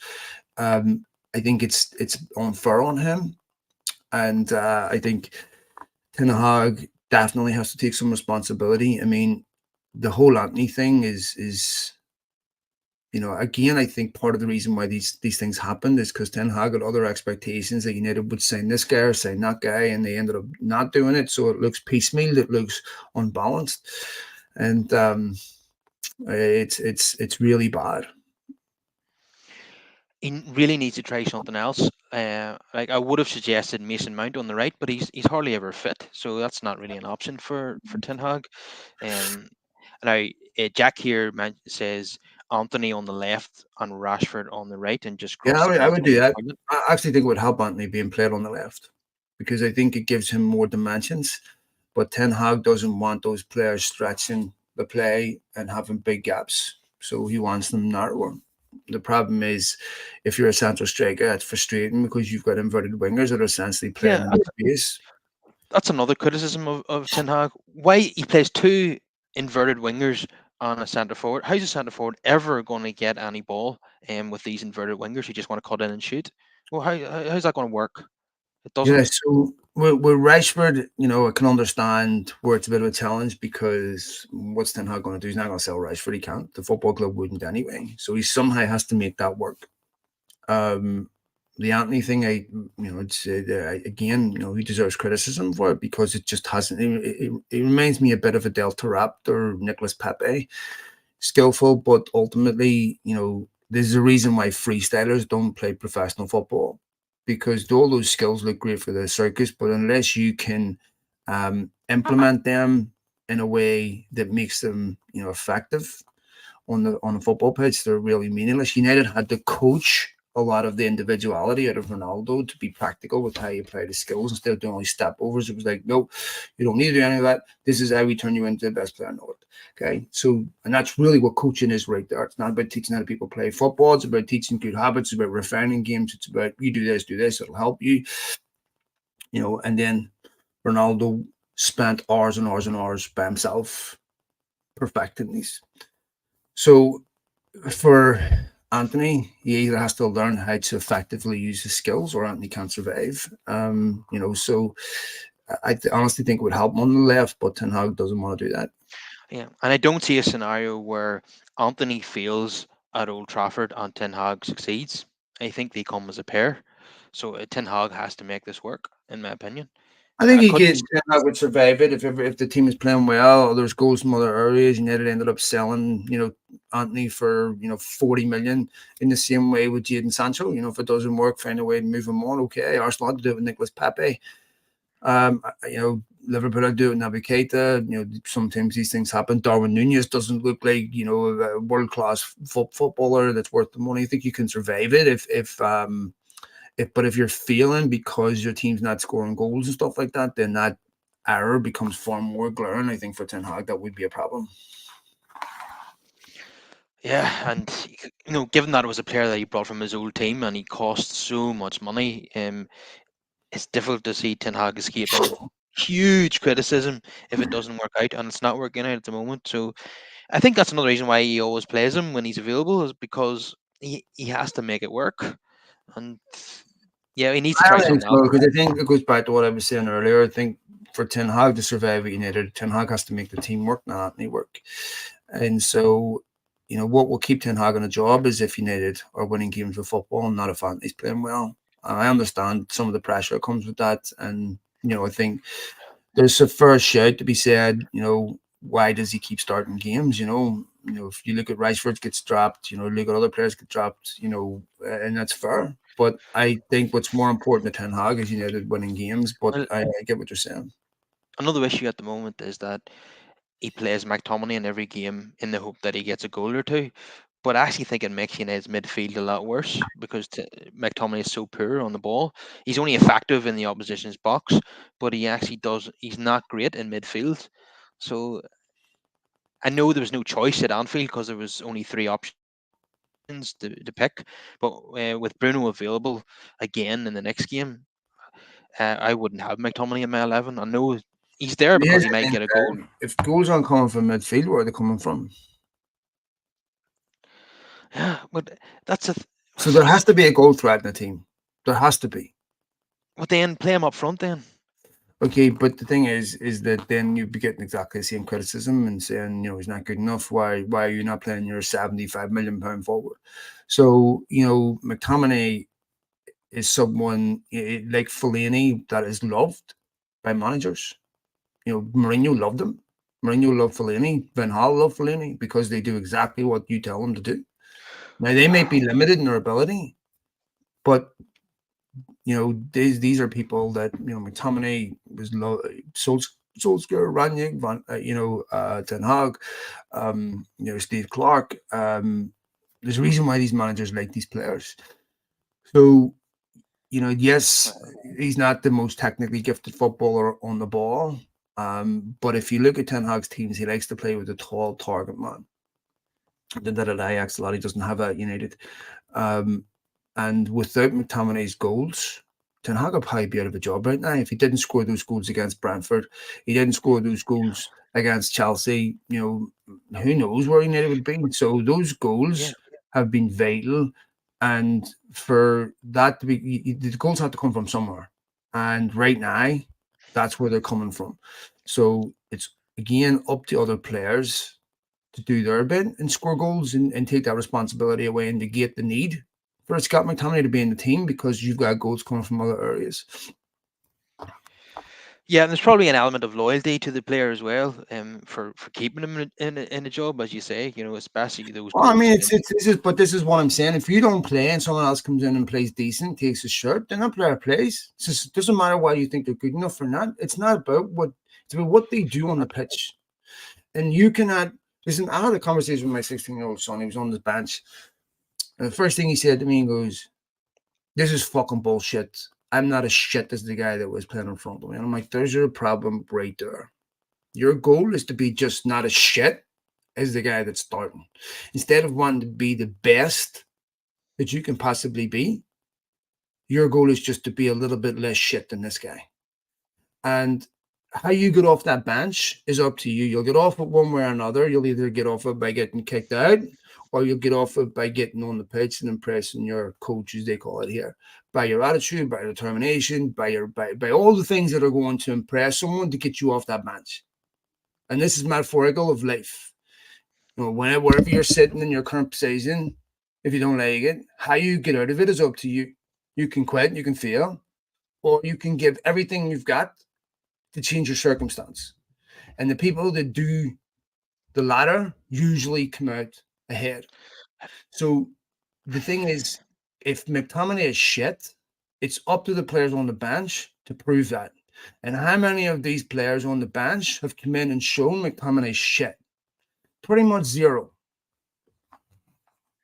Well, I come back to what I said earlier. Whenever everybody's fit, I want the midfield to be Casemiro, Menu, and Bruno Fernandes. And McTominay as an impact sub. That would be my ideal scenario, really. So you want a midfield that's going to control the game. You don't want to be in a situation where you're playing a guy who's not good from a technical point of view, but he might get you a goal. You want to have a midfield that's going to control the game, and that would But be my having preference. technique is pointless if you're not getting goals. Well, Casemiro does get goals, doesn't he? And You as come does out Bruno. right now and you say, "I'm going to give you a choice between the two players." This guy, technically average, but he's going to come on and score goals for you. This guy, technically beautiful, but you're going to play nice passes, easy on the eye, aesthetically pleasing. If I won't score, I go, fuck that. I'm sorry. I want my guy out there that's going to win games of football, because ultimately, that's what Ten Hag will get judged by. Hold on. It'll not be because United played well and lost. It'll be because what was the result. As you know, Casemiro and Bruno do get goals. Okay. First of all, they can get goals, but when right now Scott McTominay is his top goal scorer, and really has only started playing since the Burnley game, which was October. What does that tell you about the players that are in the team right now? I mean, it's up to them to do. This is basic competition. The way you keep your shirt is by showing you're better than the guy on the field, not by talking about it, not by claiming it, not by saying it to him, just showing a pitch. Ultimately, that's the only barometer we're talking about. What you do on a pitch determines everything else. If you're a dickhead off the pitch, you're causing trouble. You'll get away with it if you're great on the pitch. If you're a dickhead off the pitch and you're a dickhead on the pitch, you won't, because there's no incentive to tolerate that behavior. What you do on the pitch determines how you get treated off it. So for these players to moan, I don't like training, he says, "Man, there's not." I'm sick of hearing it. I'm sorry. You know how many times I'm here, apologies, well, we'll have to take a good look at ourselves in the mirror. We weren't good enough today. Well, we'll be back next week. And then they go out and do exactly the same thing. Like, it's just stupid. I'm sorry. Like, this is what happens when you have players with PR companies, just go out and prove on the pitch that you should start. And if you don't start after playing exceptionally well, then fine. But you cannot be dropping Scott McTominay when he's winning you games of football, okay? When he's one of the only players scoring goals. Because ultimately, the hardest thing to do in football is to score goals. And if your team isn't scoring goals, but you've got one or two individuals that are, they have to play. For what? As opposed to what? Playing somebody else who plays some nice passes but don't hurt you? There's lots of players they got in the Premier League. Lots of players. Jorginho was like lots of players, technically quite good, but really don't pose any serious threat. If you listen to any coaches, 100 passes with no intent means nothing. It's pointless. The kid with a canvas and a paintbrush, there's no objective. So to me, let me tell you, I'm okay with United that. United will get nowhere if McTominay is the first name in the team sheet. They might. He's playing because we're desperate. We're desperate for a goal because we're not getting any from our forwards. No. He's playing because he deserves to be playing for games of football. I mean, Chelsea spent over $1 billion, and he scored 2 past them, won the game. He's playing because he's scoring goals. As simple as that. Not because they're desperate. If we're desperate and McTominay's coming in, why are we desperate? It's because the players that are playing aren't good enough. I'm sorry. It's not McTominay's fault. The players that are supposed to be better than him playing or aren't. McTominay scores away to Galatasaray. Where's everyone else? Where are they chipping in their goals? We all know. Where's Rashford's goals? Where's where's all the rest of the goals? Mason, where are they? And let's be honest, is only 5 goals at the end of the day as well. In the majority of the games, he's not impacting the majority of those games. I mean, he doesn't score. He does nothing. He's only started playing since when? End of September. October. Okay. Burnley was end of September. In September, October, right? Then there was a 2-week international break, right? So, and then there's been another 2-week international break since then. So since that game, you've had a month off. So end of September, October, so November. So we've basically been playing 6 weeks. Okay.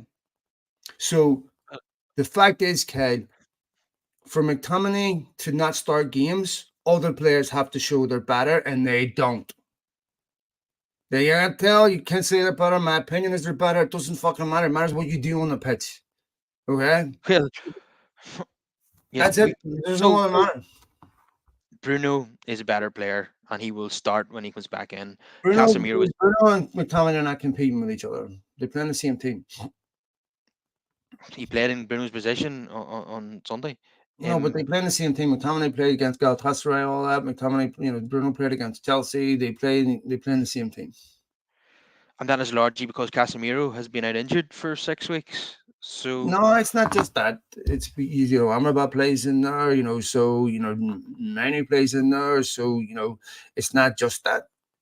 It's and the thing is that the players that are there are not giving Ten Hag a reason to leave. We'll never agree on this, mate. I just think McTominay's not a world-class midfielder, but I'll tell you right now, I can't think of any midfielder that isn't playing that I would drop McTominay for, based on evidence or form or anything else. None of them.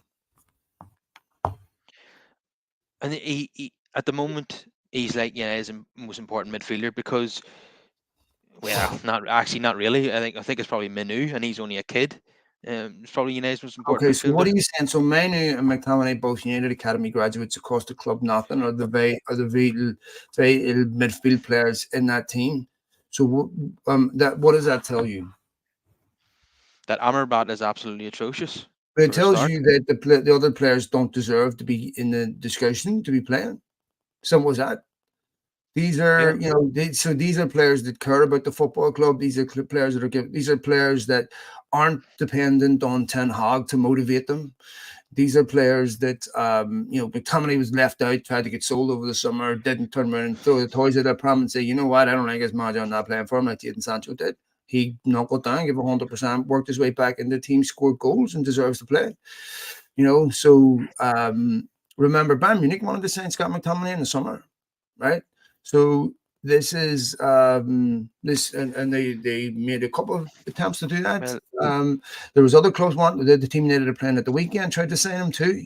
well, So well, I don't rate him, and I hope that West Ham do sign him. okay. I appreciate the goals that he's got, but he's just not good enough to be in Manchester United's midfield. We're never going to win the Premier League title with him, or even get in top four with him in the team. But we're over the Palestri. For how many years we complaining about McFred in midfield? You know, that was there's a But reason for that. this is a totally different question. Okay, United aren't trying to play with Scott McTominay as the linchpin of their midfield. Okay, that was not the goal. McTominay and Fred, when they were playing in that midfield holding position, where the midfield was built around. You know, the intent was to try to start them every week. Scott McTominay has come in and shown the right attitude, shown the right determination, captained the football club, right? And he is someone that is in the dressing room and in a squad and a club a positive. Do you know how difficult it is to get players that can chip in with that type of goals to sit on your bench? Almost impossible. Okay. So the fact that you have McTominay that can come in and defend set pieces, get you goals, he's tall, he's a decent Well, finisher, you know, that makes him a really valuable squad member. Of all the people you're never going to sell this summer, he was the one player that I thought I wouldn't be disappointed if he stayed because he offers something like that. Okay. You don't build your midfield around him.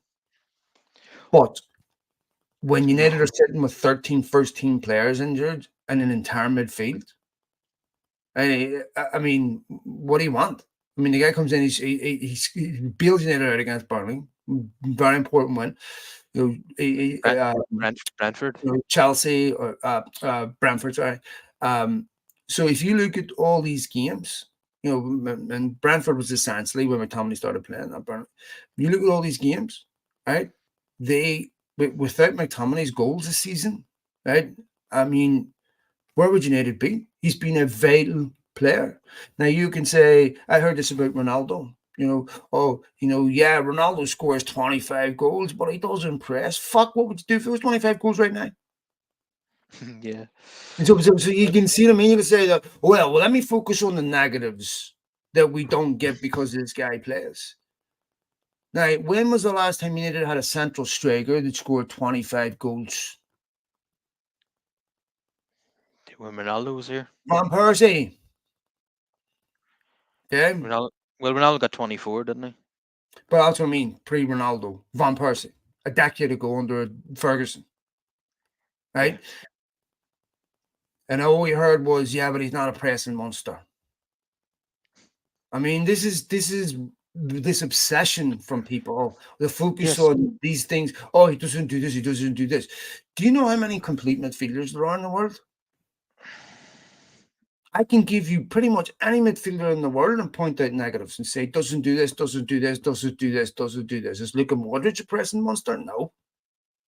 Technically superb. You know, so this Scott McTominay is a limited footballer, but he is not some ogre eyesore that people are talking about. He is a kid, he's a guy that is a very, very important. Okay, he's a Middle-aged guy. He's a guy that's a very, very important squad player. Ji-sung Park wasn't brilliant technically. Right? Ji-sung Park had an engine on him. Was never going to make a Ballon d'Or list. Right? You need to have loads of players like Scott McTominay, Darren Fletcher, were average midfielders, but they did things that other players don't want to do. And they have a unique characteristic skill set that other players don't have. United are the worst team in the Premier League for goals off set pieces. No one else is chipping in.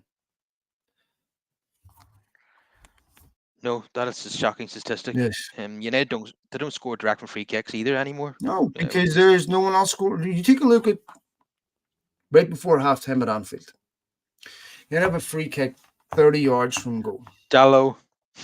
Right? Wasn't it Dallo? I think Luke Shaw actually clipped it to the back post. And it was a total disaster. There was nowhere near it. Nobody anywhere near it. I think the last time he had scored from a set piece was Casemiro against Palace in the League Cup when Mason Mount took a corner. He almost scored against Fulham from a set piece, but is disallowed. They don't score goals. They're not a physically dominating team. They concede goals from set pieces a lot. You look at the Bournemouth header and the back post. You look at the Maguire out muscle for the second Bournemouth goal, the third Bournemouth goal from Jonah Morgan. They concede goals from set pieces all the time. You look at Arsenal away, set piece, corner swung in, back post, bang, goal. 2-1 in the 97th minute. Happens all the time. Yeah. So, for that, there's no one else that desperately wants those goals. And I'm just saying, you can sit here and mock people like Scott McTominay, but you need a reality check as to where they're at. And, Scott McTominay in United's current midfield is a decent player. And, if you're sitting there with a Real Madrid midfield of, Camavinga, Modric, Cruz, Tchouaméni, Valverde. Then talk about Scott McTominay, but United don't have anyone of that level. Like, nobody. Would you, like you said earlier, United have to aspire to get to that level. But I think Kel, you get to that level. Real Madrid have signed Endrick, right? They're trying to sign Mbappe, right? I mean, these are players United fans could only dream of once. You have to have an unwavering, steadfast commitment to sport and excellence, that every single resource inside that football club is designed to make sure this football club wins. United don't have that. So what United have been trying to do for years, is start the squad up in the way Newcastle used to do with a couple of decent players so that they finish top 4. That's it. I think we can agree that McTominay has his uses, but if everybody's fit, he doesn't get into the midfield. I think if everybody's fit and playing well. Yeah. Of course, that's why Ten Hag would have sold him in the summer. Yeah, that's another thing. Ten Hag was happy to let him go in the summer, so he was happy to let him go on the premise United were going to send replacements. Okay. So also, it's not just Ten Hag's decision; it's Scott McTominay's decision. Does Scott McTominay want to sit on the bench every week? He's playing well for Scotland. They were, at that time on the verge of the Euros.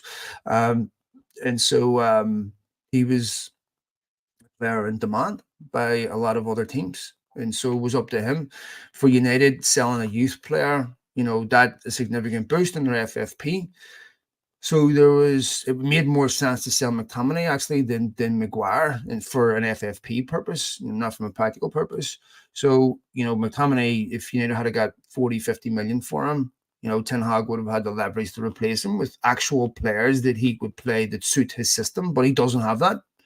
So he's worth more than 30 million, and I'm glad United didn't sell him for 30 million. And but this is for Ten Hag. I mean, I'm going to say in that club, there's 10 to 12 players Ten Hag would get rid of today if he could and replace them. Well, look at his record: Arteta and Klopp at the same stage. He's ahead of both of them. As long as Ten Hag is not replacing the players himself, as long as he's not bringing in the players, then I can get on board with that. Well, hold on. I mean, just on that, right?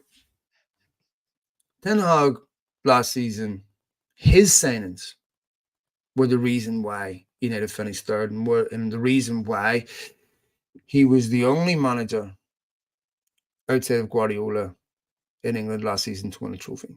He got United to another final. Had to finish in third, best defensive record in the league, all this, right? That was 100% down to his signings. Pre-Brentford, United were a fucking mess. So Casemiro is not an ex-Ajax player, right? Haaland is not an ex-Ajax player or Dutch players. So they're not all his signings, right? These are some, Murder takes responsibility here too. But like I said at the start of this podcast, 4 out of those 5 signings have all been injured this season, right? These are key players. United season went downhill last season once Martinez was injured in that Sevilla game, because United don't have a like for like replacement. Okay, massive loss of all the centre backs you don't want to lose. Lisandro Martinez is the one, because there is no alternative. Right, the football club doesn't have another left-footed centre back. The club that defines itself as the best biggest football club in the world has one left-footed centre back. It has one half-fit forward. So the players that he signed last year, were good players with the exception of Anthony. Okay, 100%. Yeah, they're all positive. The players that were signed this summer, different process. Okay, because here's the thing: United have had a year to prepare for this. It's not Ten Hag's job to get Harry Kane lined up. It's not Ten Hag's job, okay, to identify all these other. He can tell you the players that he wants, but ultimately it's a football club's decision. If you've got a functioning football department, you can turn around to Ten Hag and say, and by the way, United will tell you this happened. You can have your doubts. They identify players based on a proper scouting and analysis system. Okay, that's what scouts are employed for. That's what all these data analysis people are employed for. That's what all of these people are employed for. And then they come to a decision based on that. Just like when Casemiro happened, when they decided, okay, can't get De Jong, we need an alternative. It was Murda that wanted Casemiro. So this is down to a football club. A manager can only do what you support him in. If the football club was run properly, and had a proper football. I mean, you remember whenever Klopp took over Liverpool, they had the old transfer department, and Liverpool fans hated it. And it all changed. Michael Edwards came in. There was a whole different approach to transfers that was far more forensic, far more detailed, far more, far more foresight. You look at Chelsea, you look at City, they're buying the best young players around the world, putting them here, putting them there. Their academies are incredible. United aren't doing any of that. So everything's skin deep. And it shows when you look at the bench. I mean, United don't have, outside of Joe Hugo, a striker at the club that they can play other than Martial. I mean, this is a disgrace. This is total. I mean, this is a football club that had Rooney, Ronaldo, Berbatov, Tevez, once in their forward line. Okay? And now look at it. So that's when they were winning league titles, when they were winning Champions Leagues. That's what it takes. Okay? But now they have a squad that looks like Spurs used to have, when they were finishing sixth.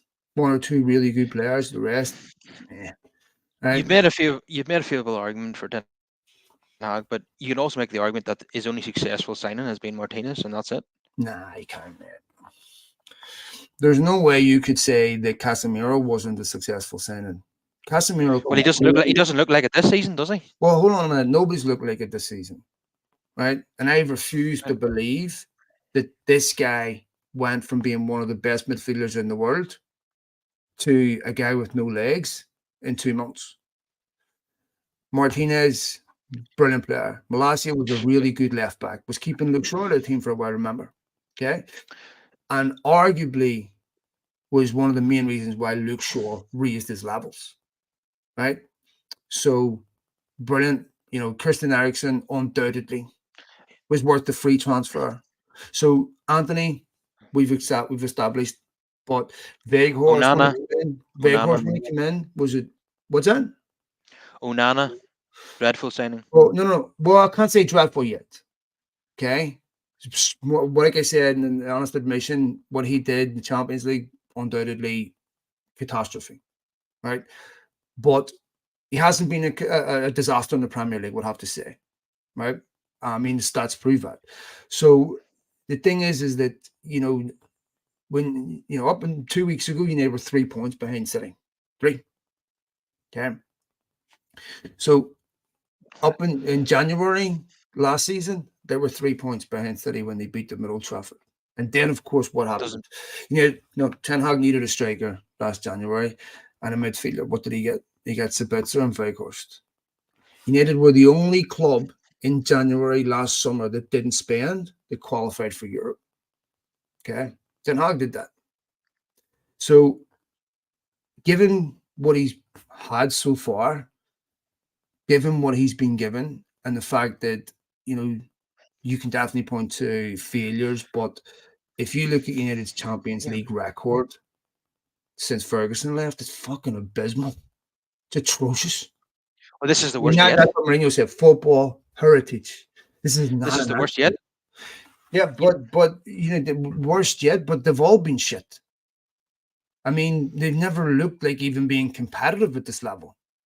I mean, I remember Solskjaer away to Besiktas here, away to Leipzig, just absolute disasters. Mourinho's, disasters.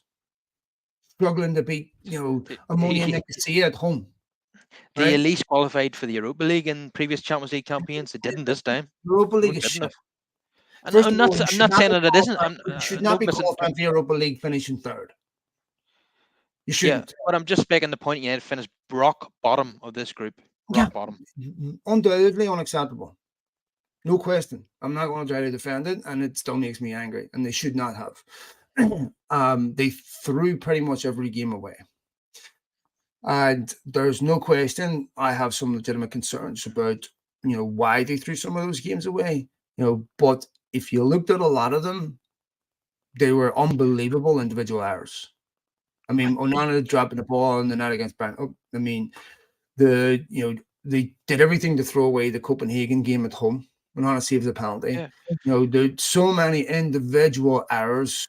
Dallo, poor defending. The arguably were unlucky away to Copenhagen. Probably 2 of the goals shouldn't have counted, but it doesn't matter. They weren't good enough, and so and I'm glad he didn't qualify for Europa League. To be quite honest. Another compliment I could actually give to Ten Hag is that he's actually improved Wan-Bissaka. Before Ten Hag arrived, I actually wanted rid of Wan-Bissaka, but he's actually got. He started the FA Cup final against Man City. And he won the penalty in that game. So it shows you how much that he's improved that player. And this season, he hasn't played most of the games, but yeah, he was yes, he was. Yeah, he contributed to the goal, the first goal away at Copenhagen, and he got the assist for the McTominay goal in Galatasaray. So I think he's improved. Ten Hag has improved that side of his game. He looks I like would a definitely agree with you that he's a better all-round player than Dallo. The problem is for me, Kat, and you see this a lot now with fullbacks, is they have one skill but lack another. So it's very rare that you can get now a fullback that can defend but also attack. Yeah. Like, I mean, you look even at Alexander-Arnold. Perfect. Yeah, just going to say him. Yeah. So he's very good going forward, terrible defending. Okay. So it's hard to get a complete fullback. The thing is that those, you look at the top teams United are competing with, they have really good fullbacks, right? They have really good wingers. They have options. They have these are, you realize where United are at, mate, right? United are a quarter of the way through. They don't need a team rebuild. They need a club rebuild. I mean, what goes on behind the scenes at United defies belief. And this is a consequence of a culture that's existed pretty much since 2005. So when the Glazers took over Manchester United, Ferguson and Gill both pursued a selfish agenda over the well-being of the football club.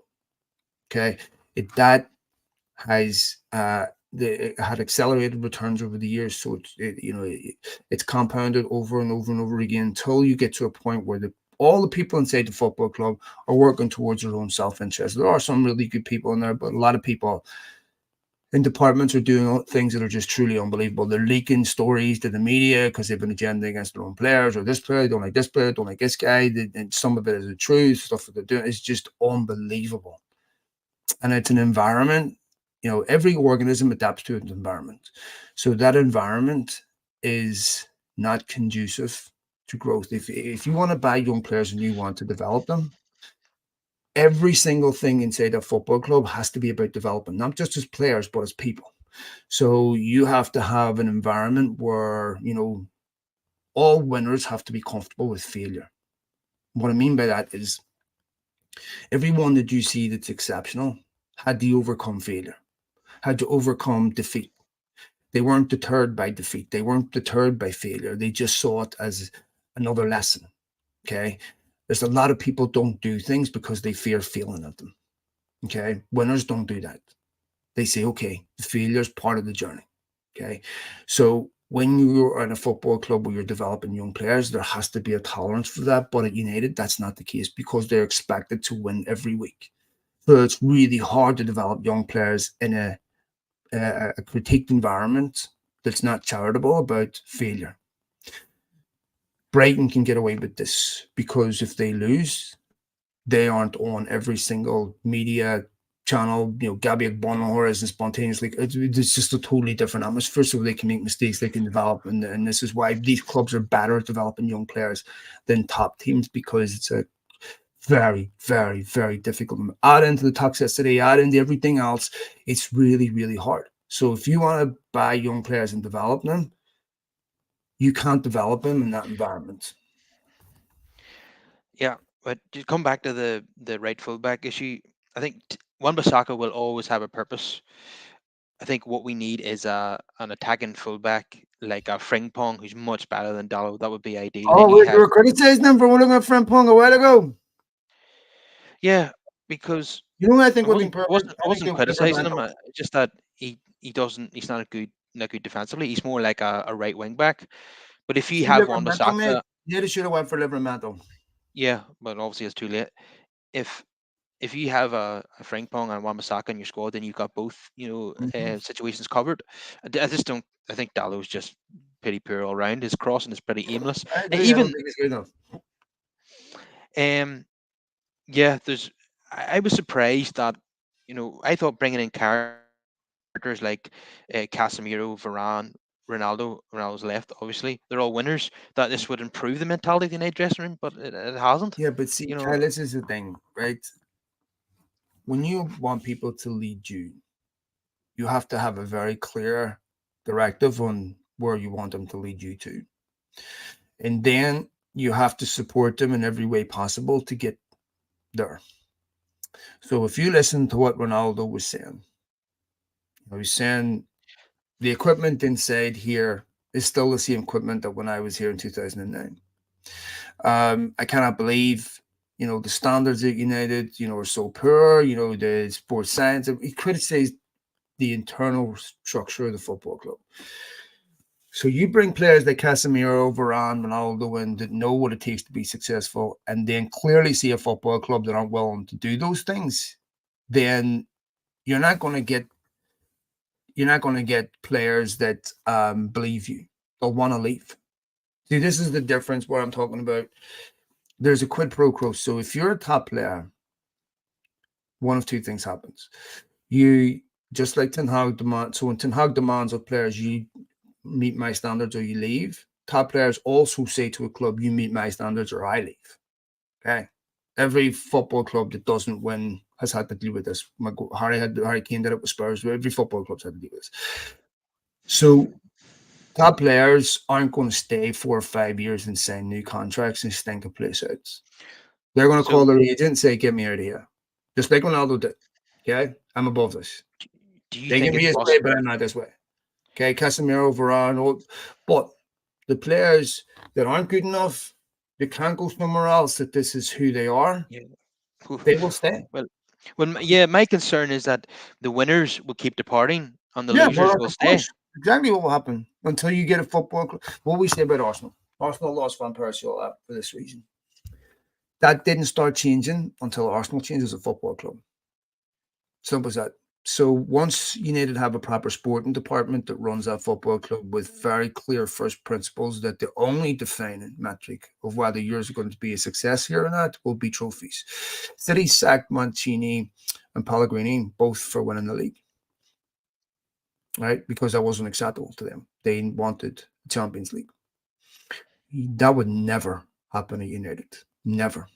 That tells you all I you need wouldn't to know want. about the standards, okay, at the football club. Even winning a trophy isn't enough to protect your job. Van Gaal got sacked after winning the FA Cup. Why? If Van Gaal had finished in the top 4 and not won the FA Cup, he'd have kept his job. Well, Because I'll it's tell you about something. qualifying for revenue streams. Remember that. Yeah, well, I'll tell you something. Winning the league would be good enough for me. I wouldn't want a No, I manager know. sacked if I'm they won the saying league. that for it would be good enough for me. But I'm just saying that United, you would never get sacked for that. But this is because United's goals are not to win the Champions League. I mean, that's not a serious goal for them. And it hasn't been. They don't expect to win the Champions League, Yeah. bad recruiting Well, to win the Champions League, nor are they turning around to anyone employed at the football club and saying, your job depends well, on it. How many people at Manchester United's job depends on them winning trophies? no one. What does that tell you? How many people's jobs at Manchester United depend on them making money? Everyone. A lot. Okay. Okay. That tells you about what Manchester United's priorities are. Well,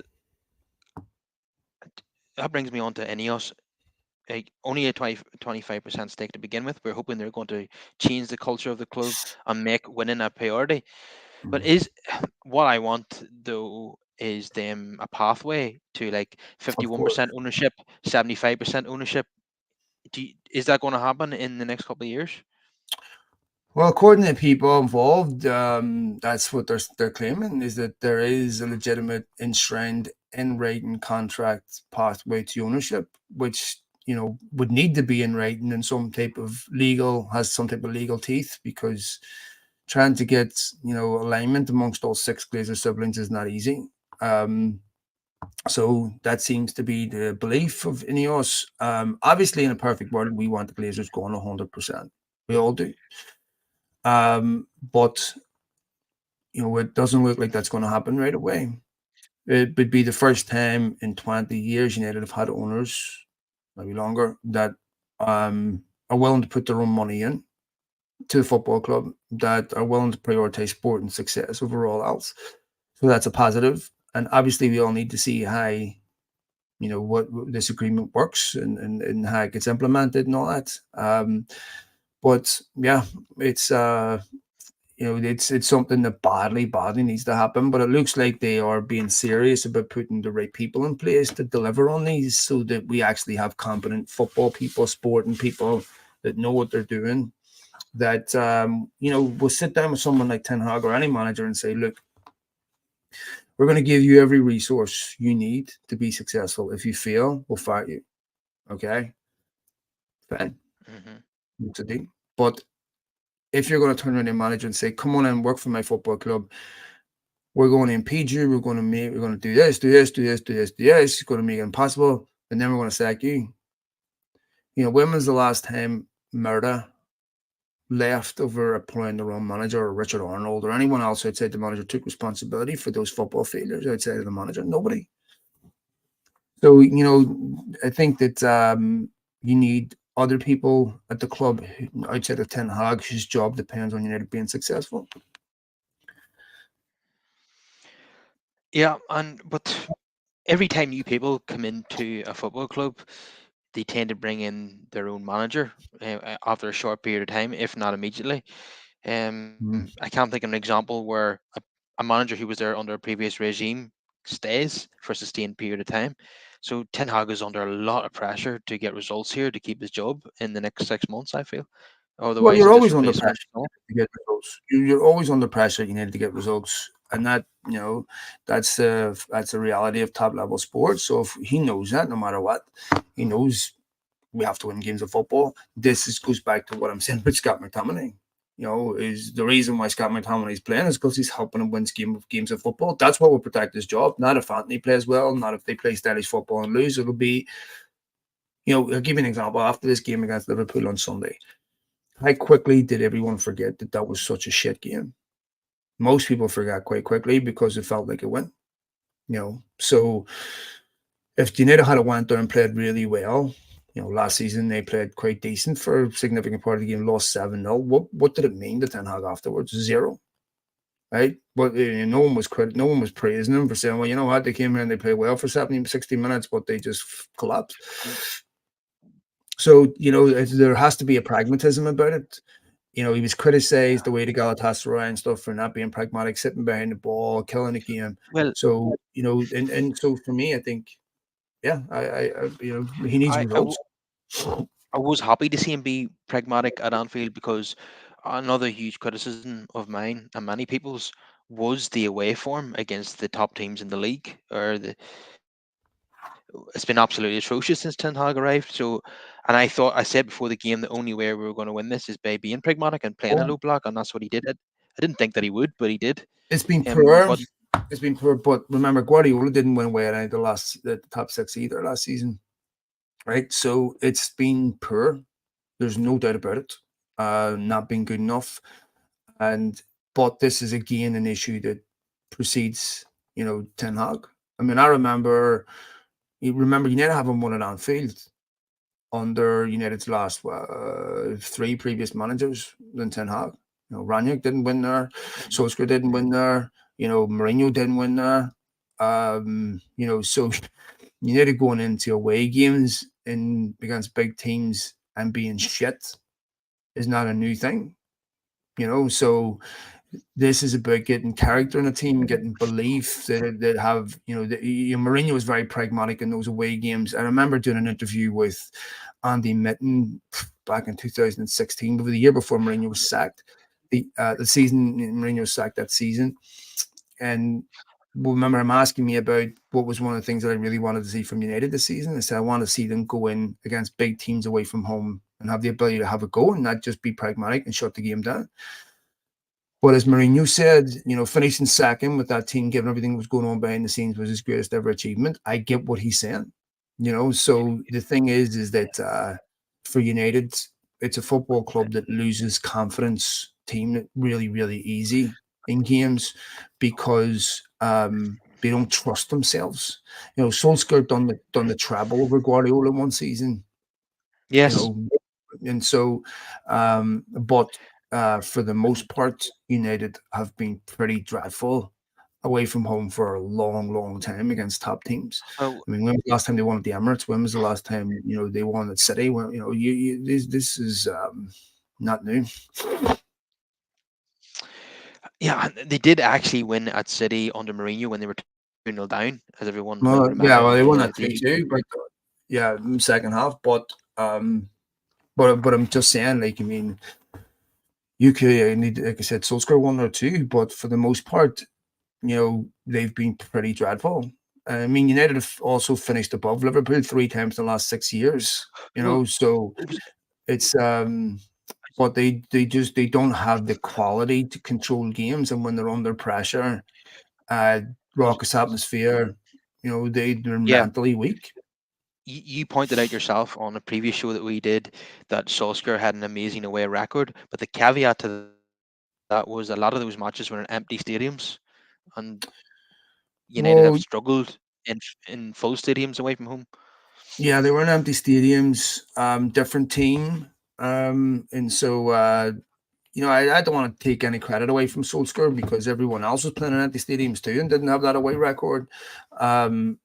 And I would argue that Solskjaer probably had a better forward line than the one Ten Hag does. Yes, I yes, mean, he'd Rashford, he'd Mason Greenwood, he'd Lukaku and stuff, and he'd quality players up front, which don't have. Cavani, it was getting goals at so he had danger. He had a dangerous team. Fernandes was at the peak of his game, his powers back in.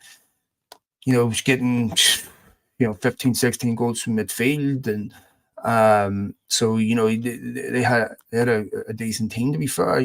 Ten Hag doesn't have that dynamism up front, and I would say that where I feel Ten Hag deserves legitimate criticism is just how poorly that team functions, and it doesn't seem like they're capable of. They're so slow in how they move the ball. They're quite yeah, predictable. I don't see a yeah. serious attack in that, and that is a concern. But I think that I'm still completely behind Ten Hag. Yeah, there's no patterns of play. I still Yeah, but don't this, know what Kyle, United are I trying to want you to do. do me a favor. Mate. I want you to do me a favor because I did this. I was in a sad bastard. Go back and look at the match reports, the last 5 games, Louis van Gaal, before the last 5 games before he was sacked. Do the same with Mourinho. Do the same with Solskjaer. Do the same with Ranić. And I am telling you, word for word, it's exactly the same criticism. No style of play under Van Yeah, Gaal. Boring, terrible to watch, over the hill, shit manager, blah, blah, blah. Mourinho, boring, pragmatic, no style of play. Can't see any identity going. Solskjaer, after a start, no style of play, no identity, they're poor, they're this. I mean, we used to hear they need to get the club and all this, right? Solskjaer had no identity, no style of play, all this nonsense, right? Ranić, boring, he wasn't a manager, he was a club builder. And here we are again. Exactly the same thing. The thing is, go back to something that Ranić said. If you want a consistent style of play, you have to build the whole football club around players that can play that way. So that if someone gets injured, you can still play with that style of play and put that player in. Okay. That's the open heart surgery he was talking about. What you can't do, a couple of players here, and expect to be able to play the same way every week, because the players that you're bringing in, like I just said to you, the players, either the players that played against City were played under Ranić. You can't ask those players that were signed by Van Gaal, Mourinho, Solskjaer to then go out and play in Ten Hag's way, because none of those players were signed with any coherent playing style. To adhere to that, they were just, oh, he's good, he'll do. So you have a mishmash of players that can't play this way. So as soon as you get some of his players injured, he's asking players to play in a way that they can't play. Remember when he said after he's asked about I expect United to play that way. He said, I don't understand what the big issue was when he said, I can't ask these players to play that way. I mean, if Guardiola took over Luton tomorrow, you think he'd be having them play tiki-taka? Of course not, because you don't have the players to do it. I mean, it's obvious. So, it's very difficult to get a bedded in playing style. He's 16 Premier League games this season, 15 of those 16 games, he's had a different lineup. When you're constantly changing players from previous managers that have no idea how to play the way you're asking them to. Whose decision was it to get rid of Ralph Ranić? He was supposed to be a de facto director of football, but that never happened. You look again, United didn't appreciate some of the things that he was saying publicly, but this is the problem when you employ a interim manager that has no intention of taking the job full time. He's going to drop bombs in a press conference. He's not going to protect you. Well, I would rather he was recruiting the players than anyone else. Well, I just want someone that understands what they're doing, that has a very coherent strategy that says, we're going to sign players with this playing style that suit this playing style, and this is why we buy them. So that every time there's a manager, if a manager changes, we get someone with the same ideology, because this is how we want to play, and we don't have to keep having the sport revolution. But this is the problem, is you're dealing with years and years and years of incompetence and mismanagement. Some of the media reporting that Ten Hag was the man who made a decision to not have Ralph Ranić at the club. I would say that it should never be the man. It should never be the manager's choice anyway. Ralph Ranić was one of the major reasons why United went for Ten Hag. Ranić was involved in that process.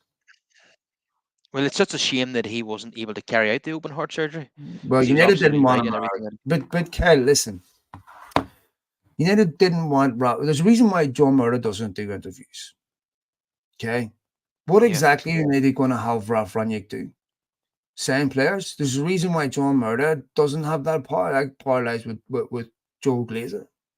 United don't want people in the football club having those conversations. Because, one, they know them already. Two, they have no intention of doing what Ranić is saying. So he just becomes a noisy nuisance. Because it's difficult to adhere to a strategy that's designed for failure when you're constantly being told by someone this is wrong.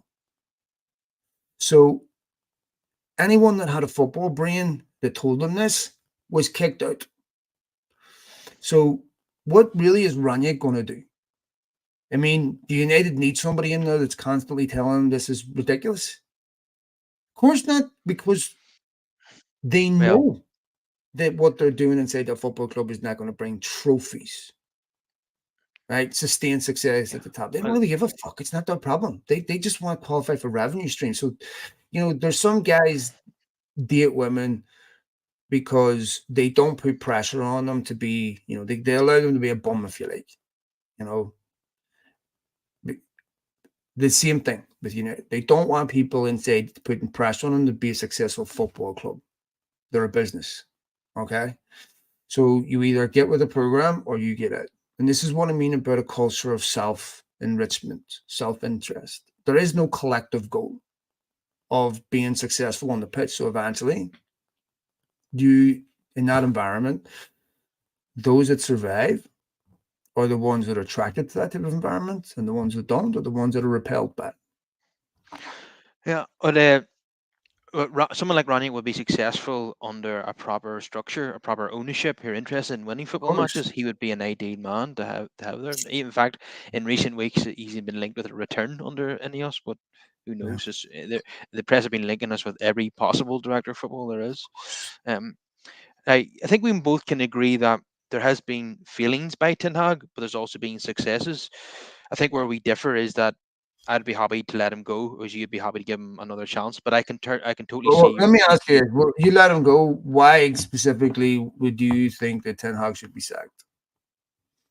Well, I think we've talked about all of this No, just already. give me like 3 major reasons that said if we sack Ten Hag, this gets fixed.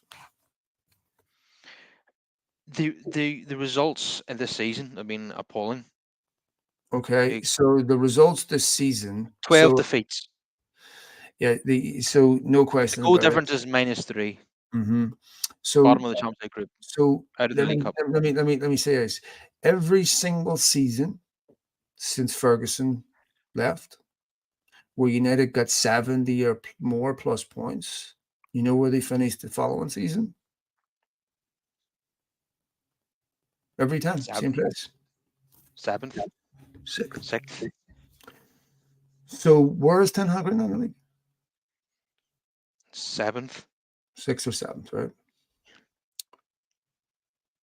So I'll ask you again: sacking him fixes what?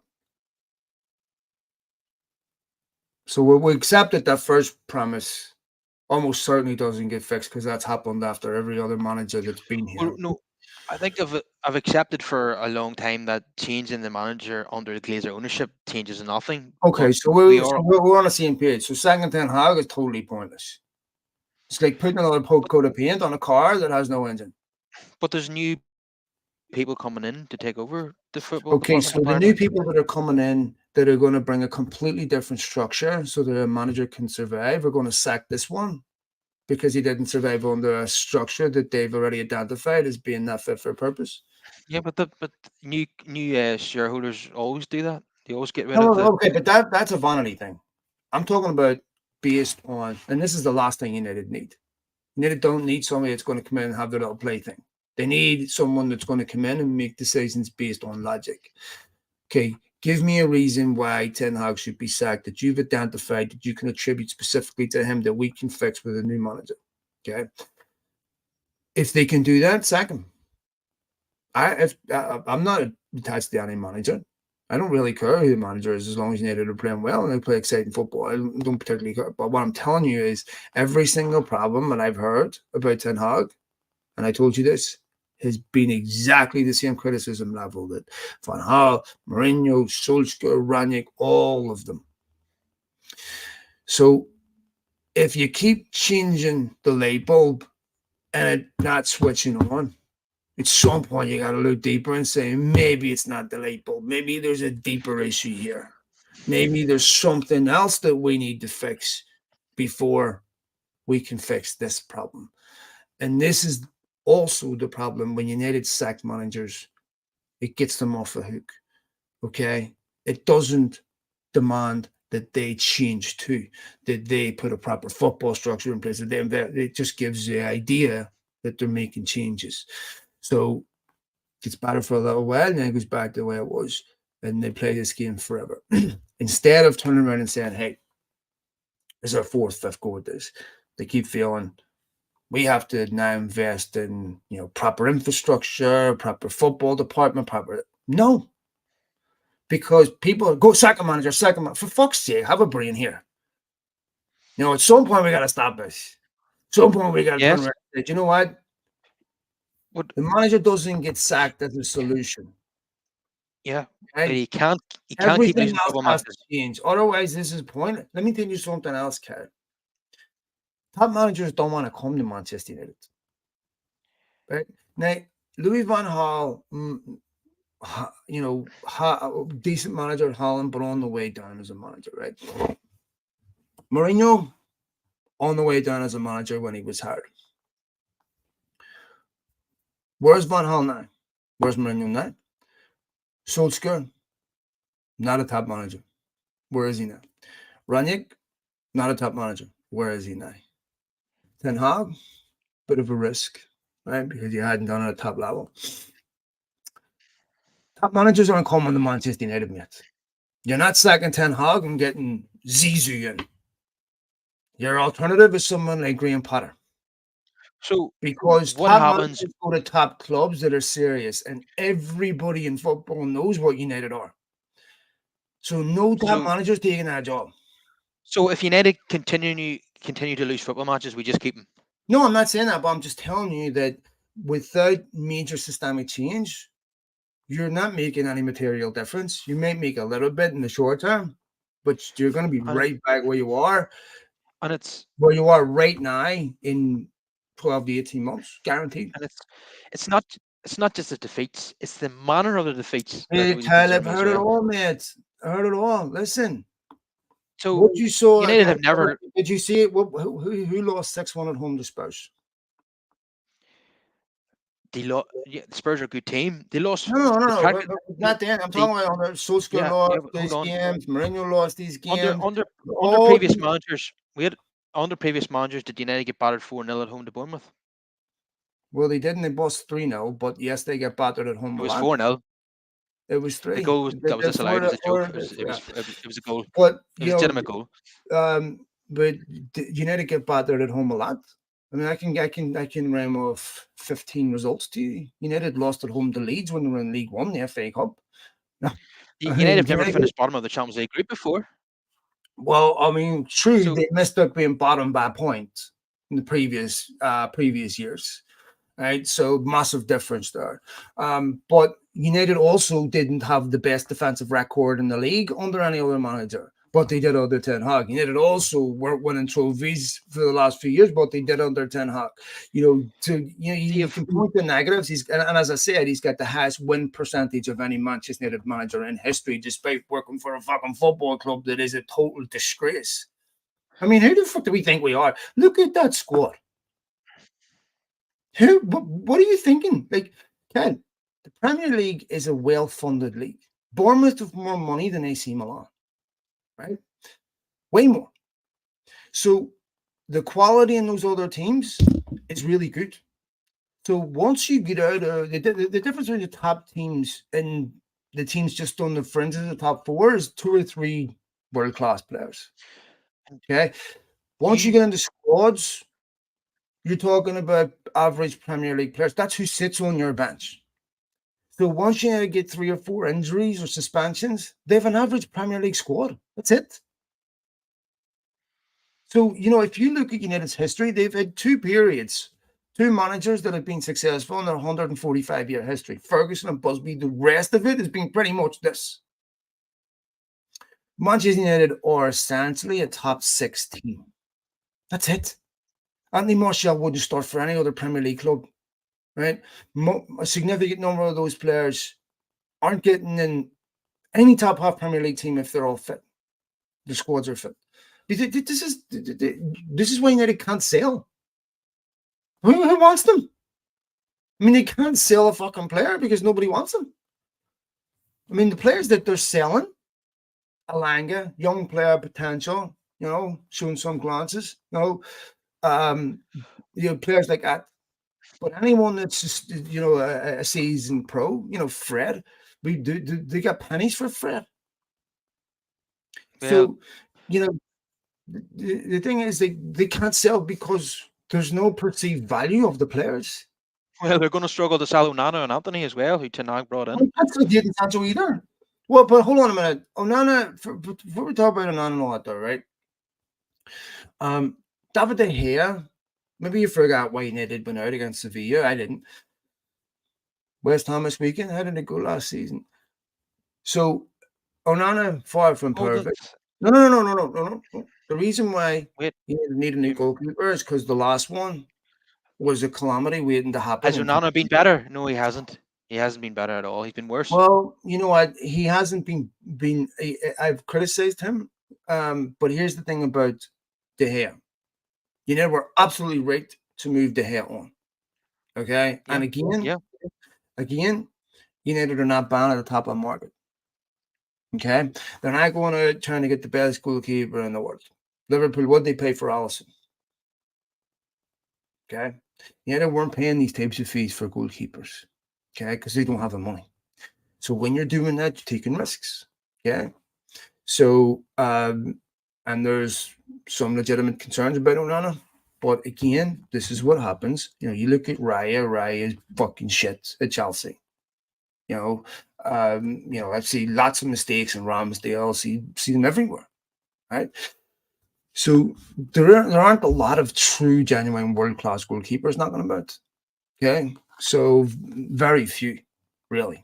Which is why Chelsea struggle with them. You know, Spurs had to get rid of Lloris. They have, you know, this is what happens. So they're not easy to get.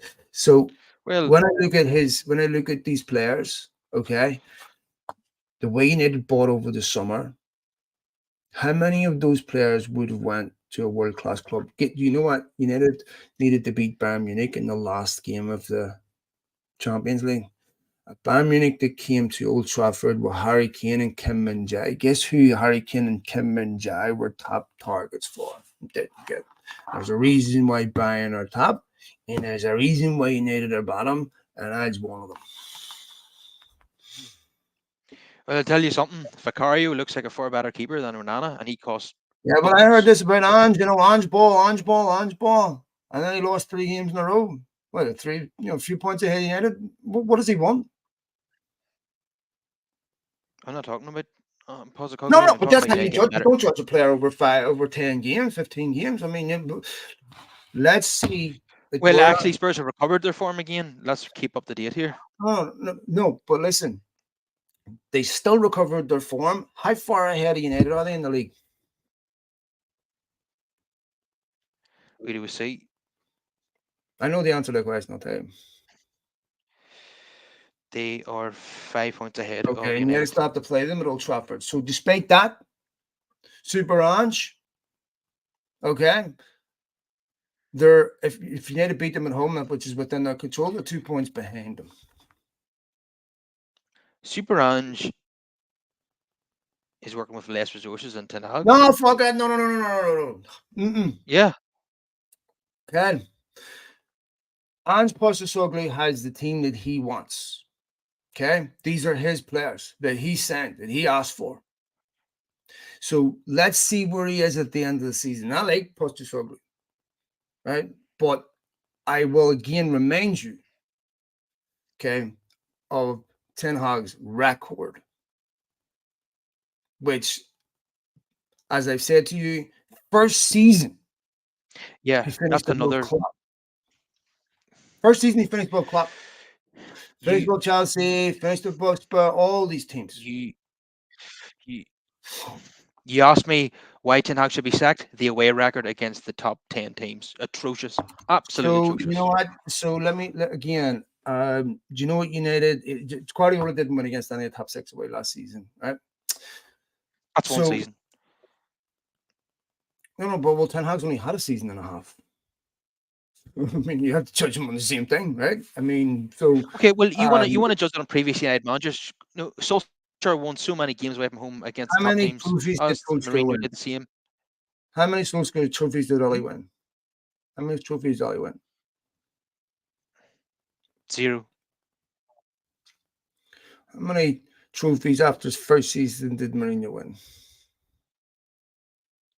Oh, now you're taking out his first season. No, no, Now, no, no, no, that's no. quite What I'm interesting. saying to you is the following season is always the problem, not the first season.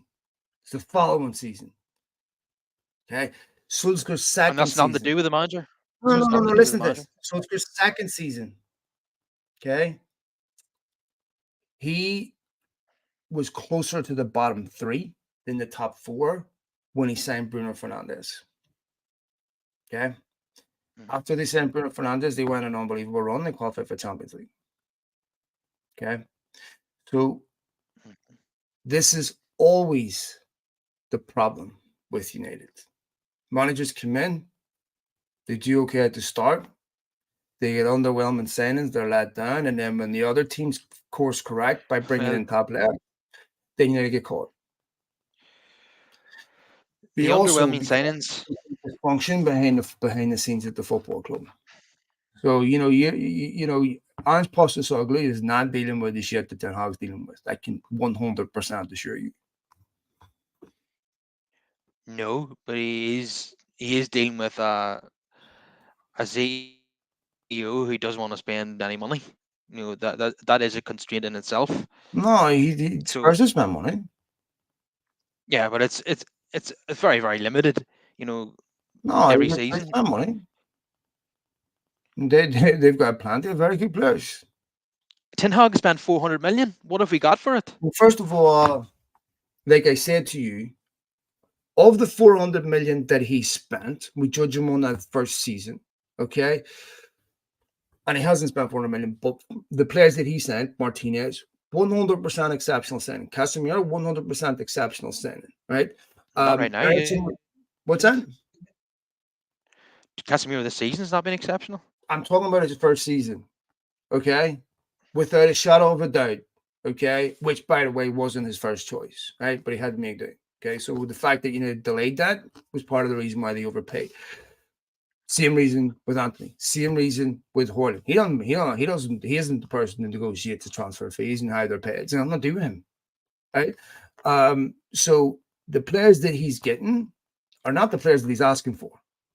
They're alternatives to the players he's asking for, just like every other manager at United.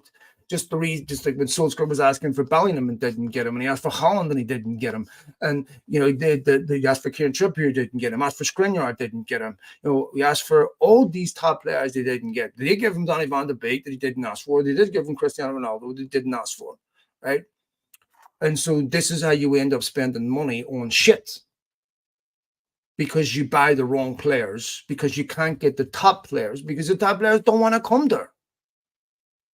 If you're a top player in the peak of your career, just like Declan Rice running, Declan Rice is a player United should have signed this summer, but they can't afford that, right? Arsenal go out and buy him. Arsenal are sitting top of the league. Not a surprise, okay? Saying Shurian Timber, saying, Havertz, whoever they want, Arteta backed 100%. Go out and get a new goalkeeper. Rams are playing well. Go get him. Okay. Ten Hag. Well, we're going to let the Hag go, but actually we might make him a new offer and see if he'll come back less than the offer than we made him, and maybe we'll keep him, and maybe we'll not. Maybe we'll go for this guy. Maybe we'll, we'll spend 9 months chasing De Jong, and then we'll change course last 2 weeks. I went, this is fucking. Whose idea was it to chase De Jong? Whose idea was it? No. But Paul. It's his idea to identify the players. It's not his idea to fucking drag it out. I mean, that's up United to turn around and say, we can't get a deal done here. He's not responsible for that. He should know that De Jong didn't want to come to United. He didn't want to come to United. He had to do with United not wanting to pay his fee. Did not have a fee agreed with Barcelona? Never. That's what was reported. That was reported. No. What was supposed to be done was also the other 25 million that Barcelona didn't want to pay De Jong, that United said they would pay and then said they wouldn't. So this is part of the problem. There's an aptitude in every United manager. We were constantly being told by reliable journalists, including Fabrizio Romano, that De Jong had no intentions of leaving Barcelona. His family did not want to leave Barcelona Well, either. First of all, Cal, whenever you are playing for a football club, the last thing you want to do when you haven't got a deal agreed is say you desperately want to leave in public. Because then, if that deal doesn't happen, you have a problem. So the deal was never, remember Fabrizio Romano and so David Ornstein tweeted that it was a done deal, right? The problem is that there was a lot of moving parts in that deal. One, United didn't want to pay the fee up front, which Barcelona needed, right? Then they wanted to pay the back wages that De Jong was owed, but UEFA wouldn't let them. He said, no, you cannot get involved in that. That has to do with Barcelona, has to do with him. So for United, they chased them. They did not come to agreement. Same thing with Ronaldinho. They chased them, refused to pay the extra million the PSG wanted to do. I mean, I can go through a million players this has happened to, right? Where they never get their first target. Never. So when you hire a professional and he comes in and says, this is what you need to do to win, well, I can't deliver on that, but I'll get you alternatives. Okay, but then you're going to get an alternative to winning. How many of Guardiola's top targets did he not get? He gets what he wants. What he asked for, he gets. I want this player. Guardiola, go get him. No, I want Doku, go get him. I want Holland, go get him. They get them. United don't get them. So you see the results on the bench. It's as simple as that. I mean, that's the difference, is because, like Guardiola told you, they have a functioning sporting department. Okay? They have a youth academy with about 6 or 7 players that would probably be playing first team football if United right now. Look at Cole Palmer. You think if Cole Palmer had been at United, he wouldn't have been playing? I don't even think Garnacho would be playing if he was at City. The levels are totally different. Yeah, I know all that. So that's a football club issue, not a manager issue, a football club issue. You go work for any employer and you send them the curries and say, I need this, I need a computer. Oh, couldn't get your computer, I got your microwave. But I have to say that he shouldn't have been bringing in his own signings. That should have been done by the department. As opposed to what? No, I'm saying there should have been a proper sporting department there. Well, the problem, there isn't one. But what I'm saying is, because some of his signings have been so bad, I now don't trust his judgment. But amongst other regions. Well, we can agree to disagree on that. I think it's not absurd, but okay. Picking Martial, picking Dallo, left back, all these things. We're not going to agree. I don't trust the judgment on, and you obviously want to see him get a chance under Jim Radcliffe, but I'd be happy. I'm just not convinced it's ever going to work out under any structure. Okay. And that's fine to disagree. 100%. I think it's probably split the fan base. I think a lot of people want him to stay on. A lot of people are not convinced by him. So this has now turned into an episode of the Joe Rogan podcast, because we've been talking for like 2 hours and 45 minutes. Fucking interview this all, please. So just finally, West Ham United at the weekend. Can you see United winning that game? I think it's unlikely to win the game. I think United have a few players that are almost back. I think if they take anything from the game, I'm just partly out of major respect for West Ham and how good they are. And even if United were at full strength, I would still say, a draw at West Ham's a good result, because they're a good team. And it goes back to what I was saying earlier. We judge these teams primarily on, our priors, but the West Ham of today bear no resemblance to the West Ham of before. These are top teams with really good players. Europa Conference League winners, right? These are good players, good team. Very difficult game. And if you need to take a point from these games, I think it's a good result. I think, I think if they obviously, like we said, Ten Hag needs to start winning games, but I think a point at Anfield, a point at West Ham are good points. It might be, but then they have to win their home game against Villa, which is going to be another really difficult game. All right, look, if they're not good enough, they're not good enough. It's simple as that. If they can't beat teams at home, then they'll finish exactly where they should. What happens if United don't win any of these games over Christmas? I don't think anything's going to happen, because, the thing is that, one, there's no one there to sack Ten Hag. United can't even afford it financially. Two, you want that decision being made by football people You want the replacement being made by football people. So I don't think that you rush into that decision, and there's no one's going to make that decision until the INEOS are there. It's not. There's no way. So, have you accepted the decision? It's just going to be a write-off then? No, I don't think it should be a write-off. Why should it be? They can still finish top four. They can still win the FA Cup. There's no reason to think that. Well, the way Neil, United are we're playing, not going to agree on this, right? I mean, if but you want to drill run in December and tell United to surrender for the rest of the season, I don't understand that personally. Look, Liverpool came within a whisker of finishing top four last season. Up until the World Cup break, they were shit. I mean, shit. And then they found form yeah. second half of the season. Like I just told you, Solskjaer. So No. Listen, quick. Solskjaer in January, pre-signing, and bear in mind, United signed Bruno Fernandes at the end of January, not the start, was closer to the relegation zone than the top four, and he finished top four. What the fuck should United be surrendering anything right now? It's absurd. I'm not saying United should I'm surrender. not writing no season off. You don't get to do that. United could still. But have you? I was United just could basically asking easily you. do better than what they did last season. They could easily finish third and win the FA Cup. Easily. But you've said United are a completely mediocre team. Do you really see them finishing in the top four? Yeah, they could do that. They did it last season. I don't think I'd say they're maybe the top. Well, If you look at how bad Liverpool were at the weekend, they were absolutely atrocious. I mean, atrocious. well, United haven't finished top four back to back since Ferguson retired. I don't think. Right, and I just made that point to you that after they finished 70 points, they finished sixth in the season after. That doesn't mean that has to be the case this season. Hopefully with any I hope it isn't. a whole different motivation, a whole different atmosphere inside the football club. That helps. With making progress.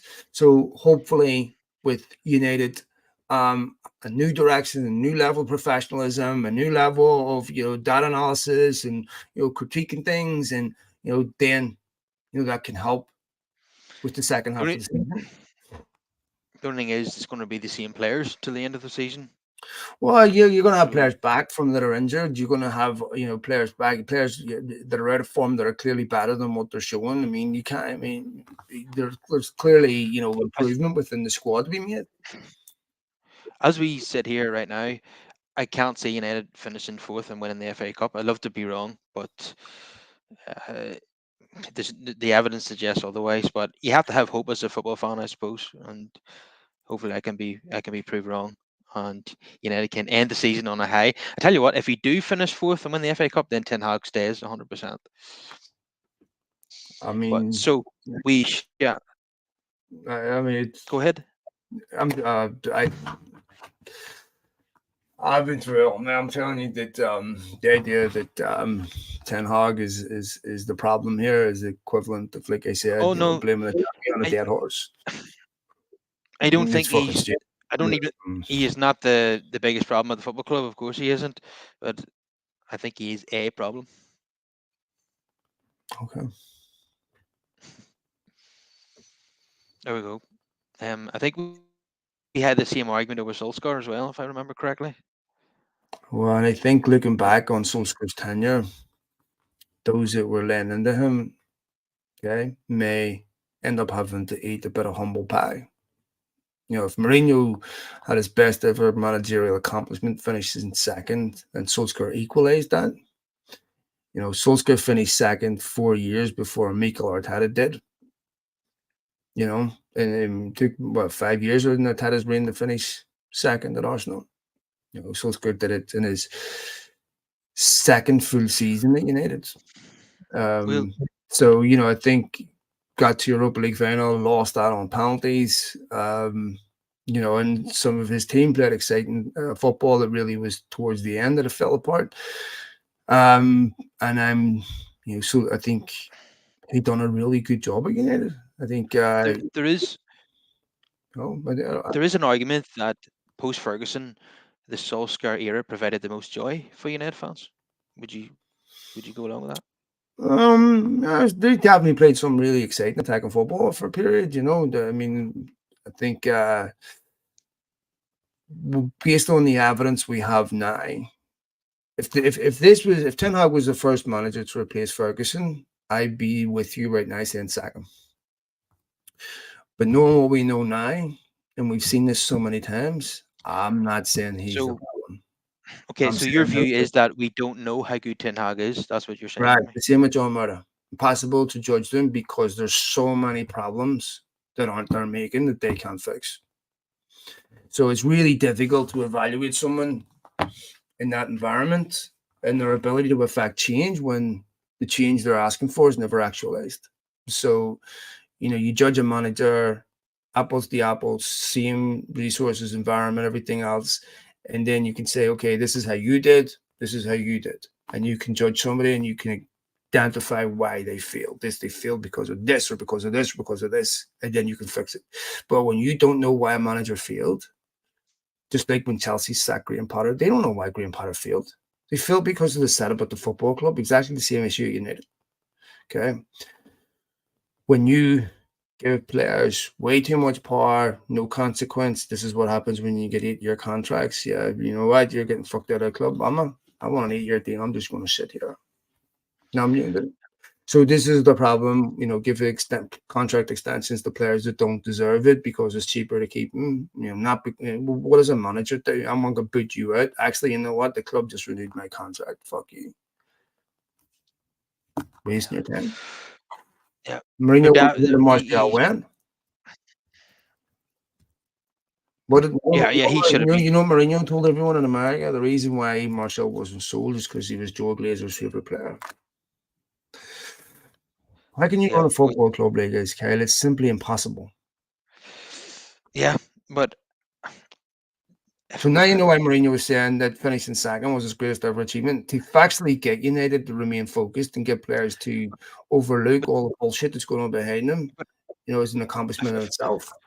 If I'm going to critique Ten Hag over Martial, it would be that I would rather play Joe Hugel or have him on the bench than have Martial anywhere near the pitch. He's just not an option at this point. I think somebody described him as a warm body. I mean, he doesn't care. He's not interested. He's just there to collect the remainder of his contract. So I wouldn't even have him as an option. I'd rather play with 10 men, like I said earlier. So I don't know why he hasn't been in the squad the last 2 games, right? He started him against Bournemouth. No, I mean, after Bournemouth, he got dragged off. He wasn't in the squad against Bayern. He wasn't in the squad against Liverpool, right? Well, he's supposedly injured. But I'm not sure I believe that or not. But after what he did against Newcastle, we should never have seen him again. I would have not even given him to Newcastle. I would have bent them long before then. Yeah, I should have been United. United. But I will. Get rid of him. Mourinho wanted to sell this guy years ago, and he's still there. It's just shocking, isn't it? Same reason. All right, matey, I'm gonna run. They're gonna go get my kid from his dinner Christmas party. So it's almost 1 o'clock here, and I'm absolutely famished. Yeah, we've nearly made the 3-hour mark debating Manchester United struggles this season. All right, man. So it's been a pleasure. What's that? Yeah, it's been a pleasure having you on as always. I didn't need a shoe. Didn't need one when I come on. Yeah, got a bit of a beard now myself. So, all right, man. Listen, thanks for having me on. Much appreciated. Have a wonderful Christmas, and like I just now the intro. Yeah. Thanks for coming on, everybody. Smash the like in the video, subscribe to the channel, and get more of your thoughts in. And happy Christmas, everybody, and good mental health. Feliz Navidad.